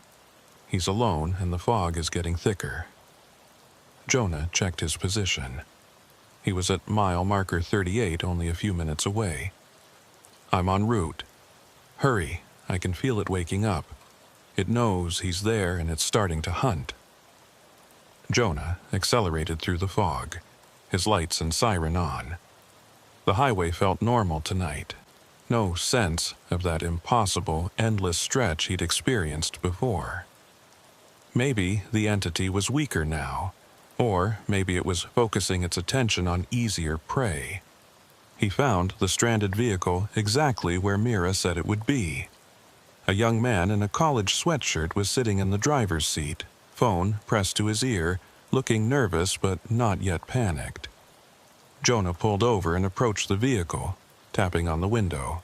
The young man looked relieved to see a police officer and rolled down his window. "Oh man, am I glad to see you. My car just died and I've been sitting here for 20 minutes. This fog is really creeping me out." "I understand, sir. I'm going to need you to come with me. We'll wait for the tow truck in my patrol car." "Is that necessary? I mean, I'm okay waiting here. Sir, I need to insist. There have been some safety concerns on this stretch of highway during heavy fog. Please come with me." Something in Jonah's tone must have conveyed the urgency, because the young man didn't argue further. He grabbed his backpack and got out of his car, following Jonah back to the patrol vehicle. As soon as they were both inside with the doors locked, Jonah felt the temperature drop. The fog pressed against his windows, thicker and more aggressive than normal fog should be. And, in his rearview mirror, he saw it. The entity, moving through the fog toward the abandoned car. It circled the vehicle once, twice, searching for the prey it had expected to find. Then, it seemed to sense where the young man had gone and turned its attention toward Jonah's patrol car. "What is that?" the young man breathed, staring at the dark shape moving in the fog. "What the hell is that?" "Something that lives in the fog," Jonah said, starting his engine. "Something that hunts people who travel alone." He drove away from the shoulder, keeping his speed steady and his lights on. The entity tried to follow, but just like Dale had demonstrated, the noise and light of the moving vehicle seemed to repel it. After a few hundred yards, it gave up the pursuit and faded back into the fog. "That's not possible," the young man said, his voice shaking. "Things like that don't exist." "I know, but you saw it anyway." Jonah drove the young man to the next rest area and waited with him until the tow truck arrived. Before they parted ways, Jonah handed him a business card with his personal cell number written on the back. "If you ever need to drive Highway 1 on a foggy night, call me first. I'll make sure you're not alone." The young man took the card with trembling hands, nodded, and left without another word. Jonah knew he'd never call, knew he'd probably convince himself it had all been a stress-induced hallucination. That was fine. At least he was alive. His radio crackled. "Thank you." Mira's voice soft and grateful. "You saved him. How many more are out there tonight? How many people alone on this highway?" "Too many, but you can't save them all, Officer Kincaid. All you can do is try." Over the following months, Jonah developed a routine. On nights when fog rolled in, he'd patrol Highway 1 more actively than usual. He'd listen to his radio for Mira's warnings, respond to stranded vehicles more quickly, and make sure no one was left alone on the shoulder for long. He couldn't save everyone. There were too many miles of highway and not enough patrol cars. But he saved some. He also started connecting with other officers who'd experienced strange things on foggy nights. Quietly, carefully, he built a network of people who knew the truth even if they couldn't say it publicly. They shared information, coordinated patrols, developed informal protocols for keeping people safe. It wasn't enough. It would never be enough. But it was something. One night, 6 months after his first encounter with the fog entity, Jonah was patrolling during a particularly thick fog when his radio crackled with an unfamiliar voice. "Officer Kincaid, this is Sergeant Malloy." Jonah's hands tightened on the steering wheel. "Sergeant? I know I'm gone. I know what I've become. But I wanted to tell you something. The entity, it's not invulnerable. It's strong during fog, weak during daylight. But there's another weakness, connection, community. It feeds on isolation, which means it's weakened by the opposite." "What are you saying?" "I'm saying that every person you keep from being alone on foggy nights, every driver you help, every stranded traveler you stay with, It weakens the entity a little bit. Not enough to kill it, maybe never enough for that, but enough to save lives, enough to matter. Can you be freed? You and Mira and the others? A long pause. I don't know. I've been trying to find a way, but it's hard to think clearly when you're part of it. Sometimes I can't remember who I was before. Sometimes I can't remember anything except the hunt. His voice grew fainter. But knowing you're out here, helping people, fighting it even in this small way, that helps me remember, helps all of us remember that we were human once. I won't stop, Jonah promised. I'll keep fighting it. I know you will. That's why we help you when we can. Why we warn you about stranded drivers and dangerous situations. We're trapped, but we're not completely lost. Not yet. The transmission faded, and Jonah drove on through the fog, his headlights cutting through the white void. Somewhere out there, the entity was hunting. Somewhere out there, Mira and Malloy and countless others were trapped in an existence they never chose. But Jonah was hunting too, and he wasn't alone. He thought about Dale Pritchard, still driving his big rig up and down the coast, his presence a bright noisy deterrent to the fog. He thought about the network of officers he'd built, all of them watching for signs of the entity's activity. He thought about every person he'd kept safe, every stranded driver he'd stayed with until help arrived. It wasn't victory, the entity still existed, still claimed victims when it could. But it was resistance. It was refusal to accept that some things couldn't be fought. As dawn approached and the fog began to thin, Jonah's radio crackled one last time. We're fading again, Mira's voice whispered. But we'll be back tonight if the fog returns. And the night after that, and the night after that. Forever, probably. I'll be here too, Jonah said. I promise. I know. That's what keeps us human, knowing someone cares enough to try. The sun rose over the Pacific, burning away the fog and bringing Highway 1 back to its normal self. Morning traffic began to flow. Commuters, tourists, truckers making their deliveries. All of them oblivious to what had been hunting in the fog just hours before. Jonah finished his shift and drove home as the highway filled with ordinary people living ordinary lives. He would sleep through the day, and when night fell, he'd be back on patrol, waiting for the next fog, waiting for Mira's next warning. Some battles couldn't be won. Some enemies couldn't be defeated, but they could be fought. Day after day, night after night, fog after fog. And that, Jonah had learned, was enough.